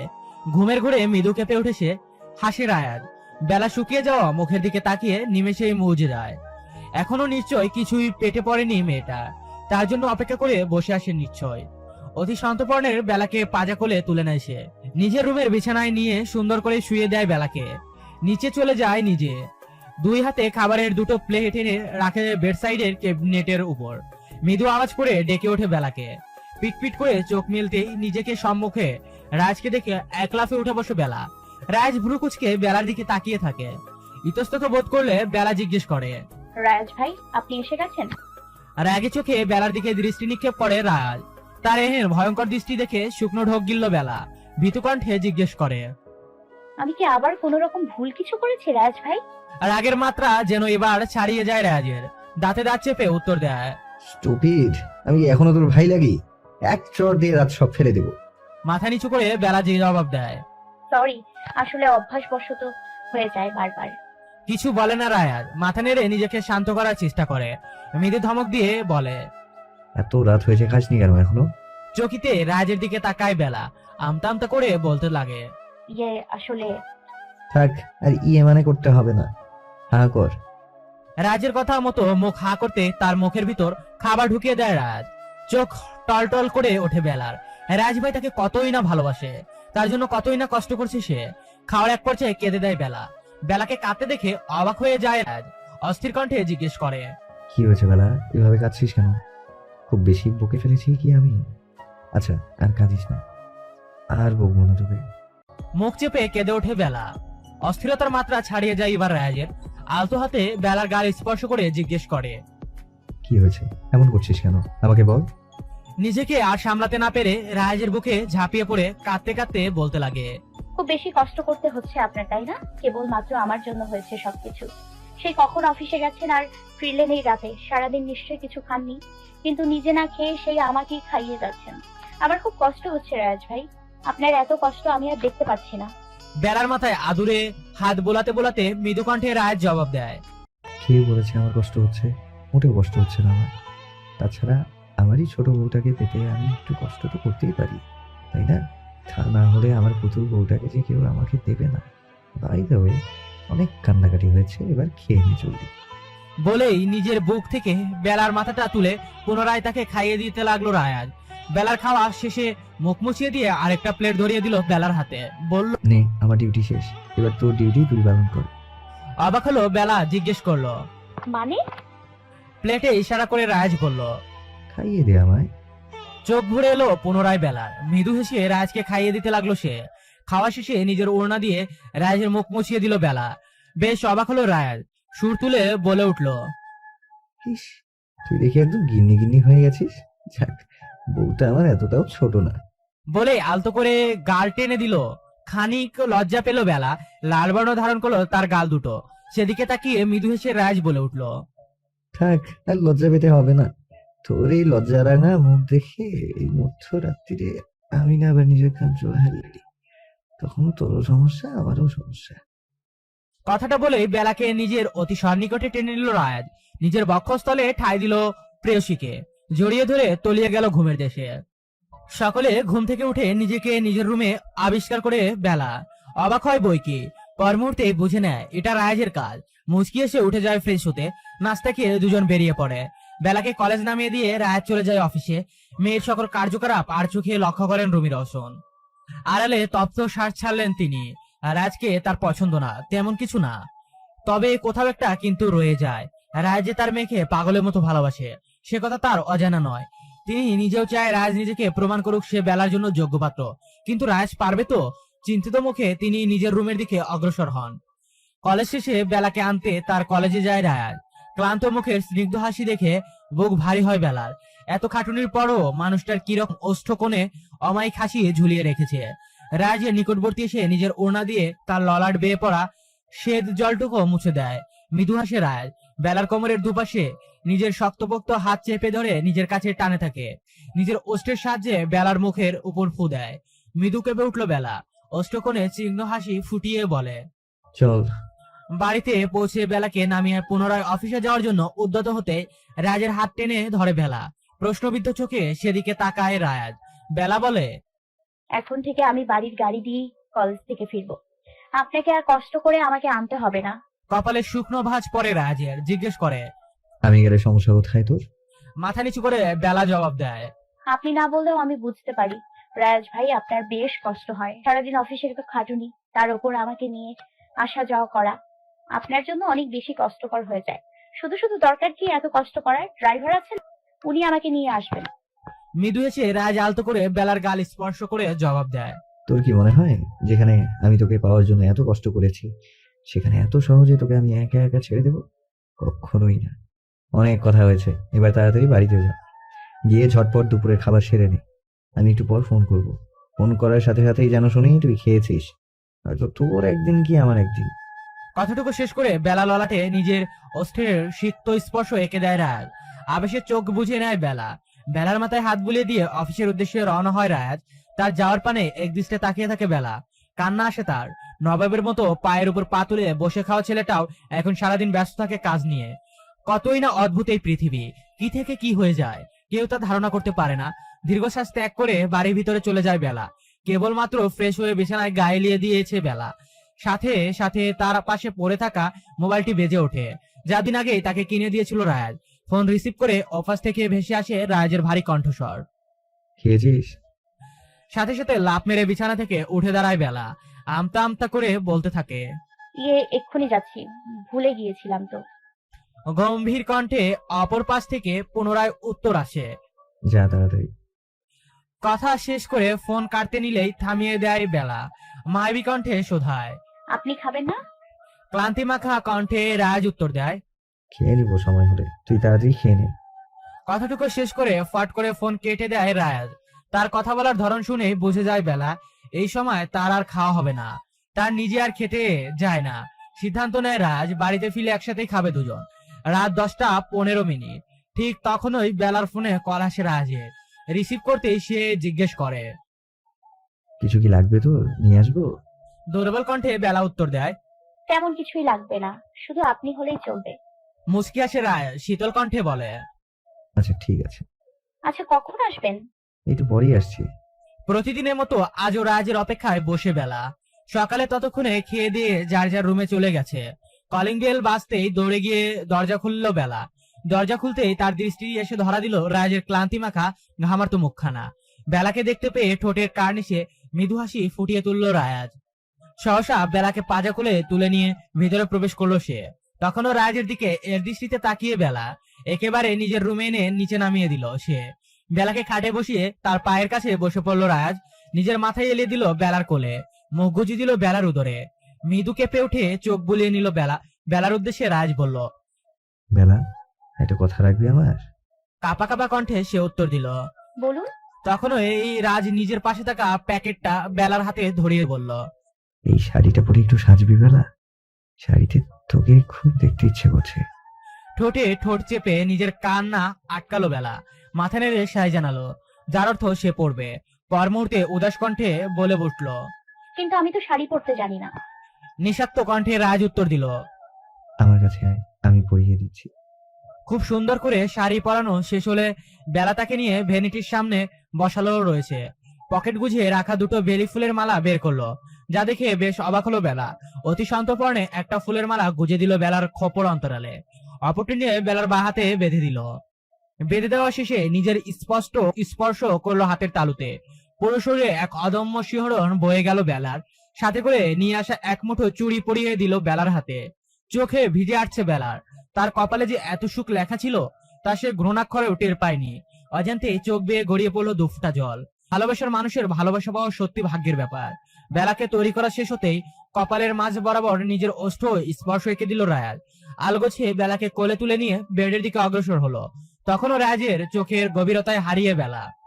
প্রণয়ের অতল গহীনে ডুবে যাওয়া যেতে যেতে নিজের সংযত টেনে নিল রায়াজ। ঘন ঘন নিঃশ্বাস টেনে নিজেকে শান্ত করলো। বেলার বয়স এখন অনেক অল্প, তা ভুললে চলবে না। প্রিয়সীর বুঝে থাকা আখি দুটোর মাঝে নিজের অস্ত্রের সিক্ত স্পর্শ দিয়ে নিজের বক্ষপাজুরে চেপে ধরে ঘুমের দেশে তলিয়ে গেল। সকালের নাস্তা টেবিলের সকলে একত্রে নাস্তা করতে বসলো। হঠাৎ করে জহির রওশন রাজের উদ্দেশ্যে বলে উঠলেন, কাল রাতে রুহানি ফোন করেছিল, টিয়ার বিয়ে ঠিক হয়েছে, দেখতে এসে হুট করে নাকি হয়ে গেছে সব। ছেলে অস্ট্রেলিয়া থাকে, দেশে এসেছে, আবার কিছুদিন পর চলে যাবে। তাই দ্রুত বিয়েটা সেরে নিতে চায় তারা। তাই ছোটখাটো করে ঘরোয়া ভাবে আকদের ব্যবস্থা করা হয়েছে। বাড়ির সকলকে যেখানে উপস্থিত থাকতে বলা হয়েছে। সকলে আজকে রওনা হচ্ছি, আশা করছি তুমিও সেখানে উপস্থিত থাকবে। খাবার খেতে খেতে রাজের উত্তর, অফিসে অনেক কাজের প্রেশার, তাছাড়া সেখানে থেকে আমার কোনো কাজ নেই, তার চেয়ে বরং তোমরাই যাও। ছেলের মুখের দিকে কয়েক পলক তাকিয়ে থেকে জহির রওশন বললেন, ঠিক আছে, তোমার কাজ নিয়ে তাহলে তুমি থাকো, কিন্তু বেলা আমাদের সাথে যাবে। ভাবলেশীন ভঙ্গিতে রাজ উত্তর করলো, বেলা সেখানে গিয়ে কি কাজ বলো তো? তাছাড়া যেখানে আমি যাচ্ছি না সেখানে ওর উপস্থিতি অনাকাঙ্ক্ষিত। জহির রওশন আর কিছু বলল না। ছেলে তার বড় হয়েছে, নিজের সিদ্ধান্ত নিজে নিতে পারে, তাই তার কথা বাড়ালেন না তিনি। তবে রাজের এমন প্রত্যুত্তর শুনে ঘনঘটা মেঘের এসে হানা দিল বেলার চিত্তপটে। প্রায় যেন কেঁদেই দিবে সে। রাগে হয় তার ভীষণ, কান্না পায়, তবে মুখ ফেটে রাজের কথার প্রেক্ষিতে কিছু বলতে পারে না সে। তাই মুখে কুলু পেটে বসে রয়। খাওয়া শেষে রাজ বেলার উদ্দেশ্যে বলে, যা তাড়াতাড়ি রেডি হয়ে, আমি গাড়িতে তোর জন্য অপেক্ষা করছি। গোমরা মুখ করে বেলা উত্তর দেয়। আজকে যাব না। ভ্রুকুচকে সে জিজ্ঞেস করলো, সমস্যা কি, যাবি না কেন? মৃদু কণ্ঠে বেলা প্রত্যয় করে, ইচ্ছা করছে না। খানিক বেলার মুখের দিকে তাকিয়ে থেকে দীর্ঘশ্বাস ত্যাগ করে রাজ মাথা নেড়ে বলে, ঠিক আছে, যাস না, কিন্তু কাল থেকে কোনো প্রকার মিস করা যাবে না। বেলা কিছু বলে না। বেলাকে নিজের কাছে টেনে নেয় রাজ। আলতো করে কপালে চুম্বন এঁকে দিয়ে নিজের গন্তব্যে বেরিয়ে পড়ে সে। এক ছুটে নিজের রুমে চলে যায় বেলা। কেঁদে কেটে একেবারে অবস্থা খারাপ করে ফেলে নিজের। তার টিয়াপুর বিয়েতে যাওয়ার খুব ইচ্ছে, কিন্তু রাজ তাকে যেতে দিচ্ছে না কেন তা ভেবে পায় না সে। ব্যাকপ্যাক নিয়ে দুপুরের দিকে হাজির হয় অর্পিতা। বেলাকে খুঁজতে খুঁজতে তার রুমে গিয়ে স্থগিত হয় সে।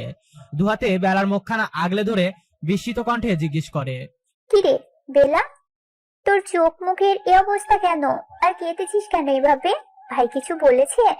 দুদিকে মাথা নাড়ে বেলা, যার অর্থ না। পর মুহূর্তের নিচ থেকে সকল ঘটনা খুলে বলে অর্পিতাকে। রাজের উপর এবার চরম রাগ হয় অর্পিতার। ফোন লাগায় ভাইয়ের উদ্দেশ্যে। ওপাশ থেকে ফোন রিসিভ হতে ঝাঁঝালো কণ্ঠে সে বলতে লাগে, সমস্যা কি তোর ভাই? তুই না গেলে না যাবি, তাই বলে তুই বেলাকে কেন আটকাবি? বরফের ন্যায় শীতল কণ্ঠে রাজ উত্তর করে, কারণ সে আমার স্ত্রী, আর আমার স্ত্রীর সাথে আমি কি করব না করব তার কৈফিয়ত আমি কাউকে দেব না। এবার যেন আরো বেশি রেগে যায় অর্পিতা। রাগান্বিত কণ্ঠে রাজের উদ্দেশ্যে বলে, ফালতু কথা বন্ধ কর ভাই, ও একটা বাচ্চা মেয়ে, তুই কি করে ওর সাথে এমন করতে পারিস? ভুলে যাস না তোর আর ওর বয়সের মধ্যে অনেক তফাৎ। তুই এখন যা বুঝিস ও তা কম বোঝে। তোর আর ওর মন মানসিকতা এক নয়। কেঁদে কেটে মেয়েটা একেবারে অবস্থা খারাপ করে ফেলেছে, চোখ মুখ ফুলিয়ে ফেলেছে। এতই যখন ভালোবাসিস, নিজের জেদকে প্রাধান্য না দিয়ে নিজের ভালোবাসা প্রাধান্য দে। ওপাশ থেকে রাজের গম্ভীর কণ্ঠ কর্ণপাত হয়। বাড়িতে এসে কথা বলছি। কথাটা শেষ করেই ফট করে ফোন কেটে দেয়। পুনরায় ফোন করে না অর্পিতা। ভাইয়ের উদ্দেশ্যে ছোট একটা টেক্সট করে দেয়। বিরক্তিতে হাঁসফাঁস অবস্থা রাজের। এত মানুষের ভিড়টা মোটেও সহ্য হচ্ছে না। তার উপর চোত্তের ভ্যাবসা গরম। আশেপাশে চোখ বুলিয়ে সে বেলাকে খুঁজতে ব্যস্ত। টিয়াদের বাড়িতে আসার পর থেকে একবার চোখেও পড়েনি মেয়েটিকে। এখানে এসে কেমন তার কথা বেমালুম ভুলে গেছে সে। অর্পিতার টেক্সট পাওয়ার খানিক বাদে বাড়িতে ফিরে এসে যখন বেলার বিধ্বস্ত অবস্থা দেখেছিল রাজ, তখন আর নিজের জেদে অড়ল থাকতে পারেনি সে। বাধ্য হয়ে আসতে হয়েছে এখানে তাকে। লম্বা করে শ্বাস ত্যাগ করে সে হাঁটতে হাঁটতে ছাদের দিকে চলে যায়। গিয়ে তার চোখ পড়ে কয়েক দল মেয়ের মাঝে বসে আছে বেলা। সকলে হাসি ঠাট্টায় মেতে। কিছুক্ষণ বাদেই টিয়ার গায়ে হলুদ। ঘরোয়াভাবে সবকিছু করা হয়েছে। বেলার দিকে এগিয়ে যাবে সে, তার পূর্বেই মেয়েগুলো বেলাকে টেনে কোথাও একটা নিয়ে যায়। এবার বেশ রাগ হয় রাজের। অপেক্ষার পর শেষ হচ্ছে না তার যেন। অবশেষে ঠিক সন্ধ্যার দিকে নিজের প্রিয়তাকে দেখে নিজের তৃষ্ণার্ত আখির তৃষ্ণা মেটায় সে। লাল টুকটুকে একটা জামদানি পড়ে আছে বেলা। সাজ বলতে কেবল কানে এক জোড়া দুল, তার পাশে খিলখিল করে হেসে চলেছে কয়েক দল মেয়ে। শুরু হয় হলুদ দেওয়ার পালা। এক এক করে সকলে হলুদ লাগায় টিয়াকে। মেয়েগুলো তখনই বেলাকে ছেড়ে কিছু দূর এগোতেই সুযোগ বুঝে ফট করে বেলাকে হির হির টানতে টানতে রুমের ভিতরে নিয়ে আসে রায়াজ। চেপে ধরে তাকে দেয়ালের সাথে চিবিয়ে চিবিয়ে বলতে থাকে, সারাদিন কোথায় ছিলি? হ্যাঁ, এখানে এসে বেশ ডানা গজিয়েছে তোর, তাই না? আমার কথা তো বেমালুম ভুলেই গেছিস। কম্পনরত ওষ্ঠ নেড়ে বেলা জবাব দেয়, আসলে তেমন কিছুই না, ওই আপুগুলোই আমাকে আসতে দিচ্ছে না, সত্যি বলছি। কিছুটা রাগ দমে এলো বুঝি এবার রায়াজের। আলতো করে নিজের বুকের মাঝে চেপে ধরে বেলাকে ভালোবাসার আবেশে মুড়িয়ে নেয় দুজন দুজনকে। আকস্মাত দরায় করাঘাত পড়তেই রাজকে বেশ খানিক দূরে দাঁড় করালো। বিরক্তিকর মুখ নিয়ে দরজার দিকে এগিয়ে যায় রাজ। দরজা খুলতেই হুড়হুড় করে ভিতরে প্রবেশ করে সেই মেয়েগুলো। খিলখিল হাসতে হাসতে রাজের উদ্দেশ্যে বলে, কি রাজ ভাই, এতটুকুতেই তর্স হইল না? যে সুযোগ পেলে অমনি বউকে নিয়ে চলে এলে ঘরের ভেতরে। তবে তোমার মনস্কামনাকে এক বালতি পানি ঢেলে এখন আমরা বেলাকে নিয়ে যাচ্ছি, যা করার পরে করো। আবারও পড়লো হাসির রোল। অস্বস্তিতে পড়ে গেল বেলা। মেয়েগুলোর দিকে চোখ পাকিয়ে তাকিয়ে ধমকে উঠল রায়াজ। চুপচাপ এখান থেকে বের হয় এখন। ভেংচি কেটে একটি মেয়ে বলে উঠল। বের তো হবো, কিন্তু তোমার বউকে নিয়ে। বলে বেলাকে টানতে টানতে নিজেদের সাথে নিয়ে গেল মেয়েগুলো। সেদিকে তাকিয়ে কপালে ভাঁজ ফেললো রায়াজ। আজকে তার বউ আর তার নেই, তা বেশ টের পাচ্ছে সে। ছাদের এক পাশে চলছে হলুদের অনুষ্ঠান, তারই অপর পাশে চিলেকোঠায় ঘটিতে বেলাকে নিয়ে এলো মেয়েগুলো। এক প্রকার চেপে ধরলো তাকে। একটা মেয়ে জিজ্ঞেস করলো, কি রে বেলা, সত্যি সত্যি তোর রাজ ভাইয়ের সাথে বিয়ে হয়েছে? অবাক চোখে তাকিয়ে বেলা মৃদু মাথা নাড়লো। আরেকজন বলল, কিন্তু এটা কি করে সম্ভব? তোর আর রাজ ভাইয়ের মধ্যে তো বয়সের অনেক তফাৎ, তাহলে কি করে কি? চুপ করে রইলো বেলা, কিছু বলল না। আগের মেয়েটি এবার গোমরা মুখ করে বলল, কত স্বপ্ন ছিল আমার জানিস, আমি রায়ার ভাইয়ের বউ হব, তার সাথে সুখের সংসার করব। কত পছন্দ করতাম তাকে আমি, মাঝখান থেকে তুই এসে ট্রফিটা মেরে দিলি। অস্বস্তিতে পড়ে গেল বেলা। কি বলবে এখন সে? পাশের মেয়েটি অপর মেয়েটিকে খোঁচা মেরে বলল, চুপ কর তো তুই, তোর এই ছ্যাঁকার গল্প আর শুনতে ইচ্ছে করে না। আচ্ছা বেলা, তোদের মধ্যে সব ঠিকঠাক তো? আই মিন, হয়েছে তো? বলে বেলাকে কনুই দিয়ে গুঁতো মারলো। ভ্রুকুচকে নিল বেলা। জিজ্ঞেস করলো, হবে? কিসের কথা বলছো? বিরক্তিকর মুখভঙ্গি বানিয়ে মেয়েটি বলল, কিসের কথা বলছি জানিস না বুঝি? বেলা দুদিকে মাথা নাড়ালো। মেয়েটি কপাল চাপড়ে বলল, বাসর হয়নি তোদের? নে এটা খা। গোল গোল চোখ করে বেলা জিজ্ঞেস করলো, এটা আবার কি? এটা একটা জুস, খা খা। দ্বিধাদ্বন্দ্বে ভুগতে ভুগতে বেলা হাত তুলে নিল গ্লাসটা। কেবল সে না, সকলের হয়ে একটা করে গ্লাস। হয়তো সকলে এই জুসটা খাবে, তাই সে আর কোনো কিছু চিন্তা ভাবনা না করে শেষ করলো পুরো গ্লাস। তৎক্ষণাৎ ইচ্ছো মাথা ঘুরে উঠলো বেলার। মেয়েগুলোর উদ্দেশ্যে অকপট কণ্ঠে বলে, আমার কেমন মাথা ঘোরাচ্ছে। ফিসফিস করে একটা মেয়ে বলল, যাক, কাজ শুরু হয়ে গেছে। পর মুহূর্তে বেলাকে উদ্দেশ্য করে বলল, বেলা, তুই বরং নিজের ঘরটায় চলে যা, তোর তো শরীর খারাপ করছে বললি, তুই গিয়ে কিছুক্ষণ বিশ্রাম কর। মাথা নেড়ে বেলা ঢুলতে ঢুলতে চলে গেল রুমের উদ্দেশ্যে। রুমে প্রবেশ করে ঝাপসা চোখে আশেপাশে রাজকে খুঁজতে লাগলো। রুমের কোথাও হদিশ মিলল না তার। কেমন হাঁসফাঁস লাগছে বেলার। তার মাথা না ঘামিয়ে ধরাম করে বিছানায় গায়ে লিয়ে দিল। বিয়ে বাড়ির উপস্থিত কাজিনদের সাথে এতক্ষণ আড্ডায় মেতেছিল রাজ। অবশ্য তাকে এক প্রকার জোর করে নিয়ে যাওয়া হয়েছে সেখানে, কিন্তু তার মন ঠিক ছিল না। তার মন তো অন্যদিকে। চোখ তার সারাক্ষণ বেলাকেই খুঁজে চলছিল। যেই বেলাকে রুমের দিকে অগ্রসর হতে দেখলো, হাঁসফাঁস করতে করতে সে কোনো রকম বেরিয়ে এলো সেখান থেকে। রুমে প্রবেশ করতে তার চোখ চরক গাছ। দ্রুত গিয়ে রুমের দরজা বন্ধ করে ফ্লোর থেকে বেলার পরিহিত শাড়িটি হাতে তুলে বেলার কাছেই এগিয়ে গেল সে। মৃদু কণ্ঠে জিজ্ঞেস করলো, বেলা, এই বেলা, কি হয়েছে তোর? এভাবে শাড়ি খুলে শুয়ে আছিস কেন? ঝাপসা চোখে রাজের দিকে তাকিয়ে বেলা উত্তর দিল, আমার খুব গরম লাগছে তাই। গরম তো তার নিজেরও লাগছে, তাই বলে এত গরমও না যে এসি থাকা সত্ত্বেও এত শোচনীয় অবস্থা হবে। অর্থাৎ বেলা জোরে হেসে উঠলো। ঢুলতে ঢুলতে উঠে বসলো। যাই নয় তাই বকে যেতে লাগলো মুখ দিয়ে। খটকা লাগলো রাজের। উল্টো পাল্টা আবার কিছু খায়নি তো? বিয়ে বাড়ি বলে কথা, খাওয়াটা অনাকাঙ্ক্ষিত নয়। বেলাকে নিজের কাছে টেনে নিল রায়াজ। ফলস্বরূপ কথা বলার দারুণ বেলার মুখ থেকে ভেসে এলো এক তিক্ত ঝাঁঝালো গন্ধ। যা বুঝার বুঝে নিল সে। দ্রুত তাকে নিয়ে ওয়াশরুমে ঢুকলো সে। ফ্রেশ করিয়ে এনে বসিয়ে নিজে চলে গেল বাইরের দিকে। এক গ্লাস লেবু জলের আশায় কাঙ্ক্ষিত জিনিসটি হাতে পেয়ে দ্রুত রুমে প্রবেশ করলো সে। বেলার দিকে দৃষ্টি ফেলতে কদম থমকে গেল তার, নিঃশ্বাস হতে লাগলো ভারী। মৃদু মৃদু কদম ফেলে এগিয়ে গেল সে সমীপে। সামনে এগোতেই তাকে এক প্রকার ঝাপটে ধরলো বেলা, নেশা জড়ানো কণ্ঠে শোধালো, জানেন ওই আপুগুলো আমাকে কি জিজ্ঞেস করেছিল আমাদের বাসর হয়েছে কিনা, কিন্তু আমাদের তো হয়নি, তাই আমি নিষেধ করে দিয়েছি। বলেই মাথা নত করে কিছু একটা ভাবতে লাগলো। পর মুহূর্তে নিজ থেকে আবার বলে উঠলো, কিন্তু কেন হয়নি, হওয়া উচিত, তবে আজকেই হোক, চলুন আমরা বাসর করি। এদিকে দিয়ে রাজের অবস্থা খারাপ, তার চোখ আটকে আছে বেলার পরিধেয় বস্ত্রের উপর। কি পড়ে আছে এই মেয়েটা, তার উপর তার এই উল্টাপাল্টা কথাবার্তা, নিজেকে আর কোনোভাবে দমানো যাচ্ছে না। এরই মাঝে বেলার রাজকে জোর করতে লাগলো, চলুন আজকে আমরা বাসর করেই ছাড়বো, কি হলো, বাসর আজকে হবেই হবে। নিয়ন্ত্রণের বাঁধ ভাঙলো এবার রাজের। ঘন হাসকি স্বরে সে বলল, তবে তাই হোক। সকালে ঘুম থেকে উঠে নিজেকে বিধ্বস্ত অবস্থায় বিছানায় আবিষ্কার করলো বেলা। চারপাশে চোখ বুলিয়ে খুঁজতে লাগলো রাজকে। মাথায় অজস্র যন্ত্রণা হচ্ছে তার, ব্যথায় এক প্রকার ফেটে যাচ্ছে যেন। মাথা চেপে ধরে উঠে বসলো সে। কিছুক্ষণ বসে থাকার পর চলে গেল ওয়াশরুমে ফ্রেশ হওয়ার জন্য। ফ্রেশ হয়ে নিচে নেমে এলো রাজের খোঁজে। লিডিং রুমে এক পাশে দাঁড়িয়ে রাজ, তার সামনে কালকের সেই মেয়েগুলো মাথা নিচু করে দাঁড়িয়ে। রাজের মুখভঙ্গি দেখে মনে হচ্ছে সে খুব রেগে আছে বর্তমানে। তার ওই সমীপে মেয়েগুলো মাথা নিচু করে কাচুমাচু করে যাচ্ছে, সেদিকে পা বাড়ালো সে, গিয়ে জিজ্ঞেস করলো, কি হয়েছে এখানে? বেলা কণ্ঠস্বর কর্ণহুড়ে পৌঁছতেই কিছুটা শান্ত হয়ে এলো যেন রায়াত। ফিরে তাকালো সে, মেয়েগুলোর দিকে এক প্রকার অগ্নিদৃষ্টি নিক্ষেপ করে এগিয়ে গেল বেলার দিকে।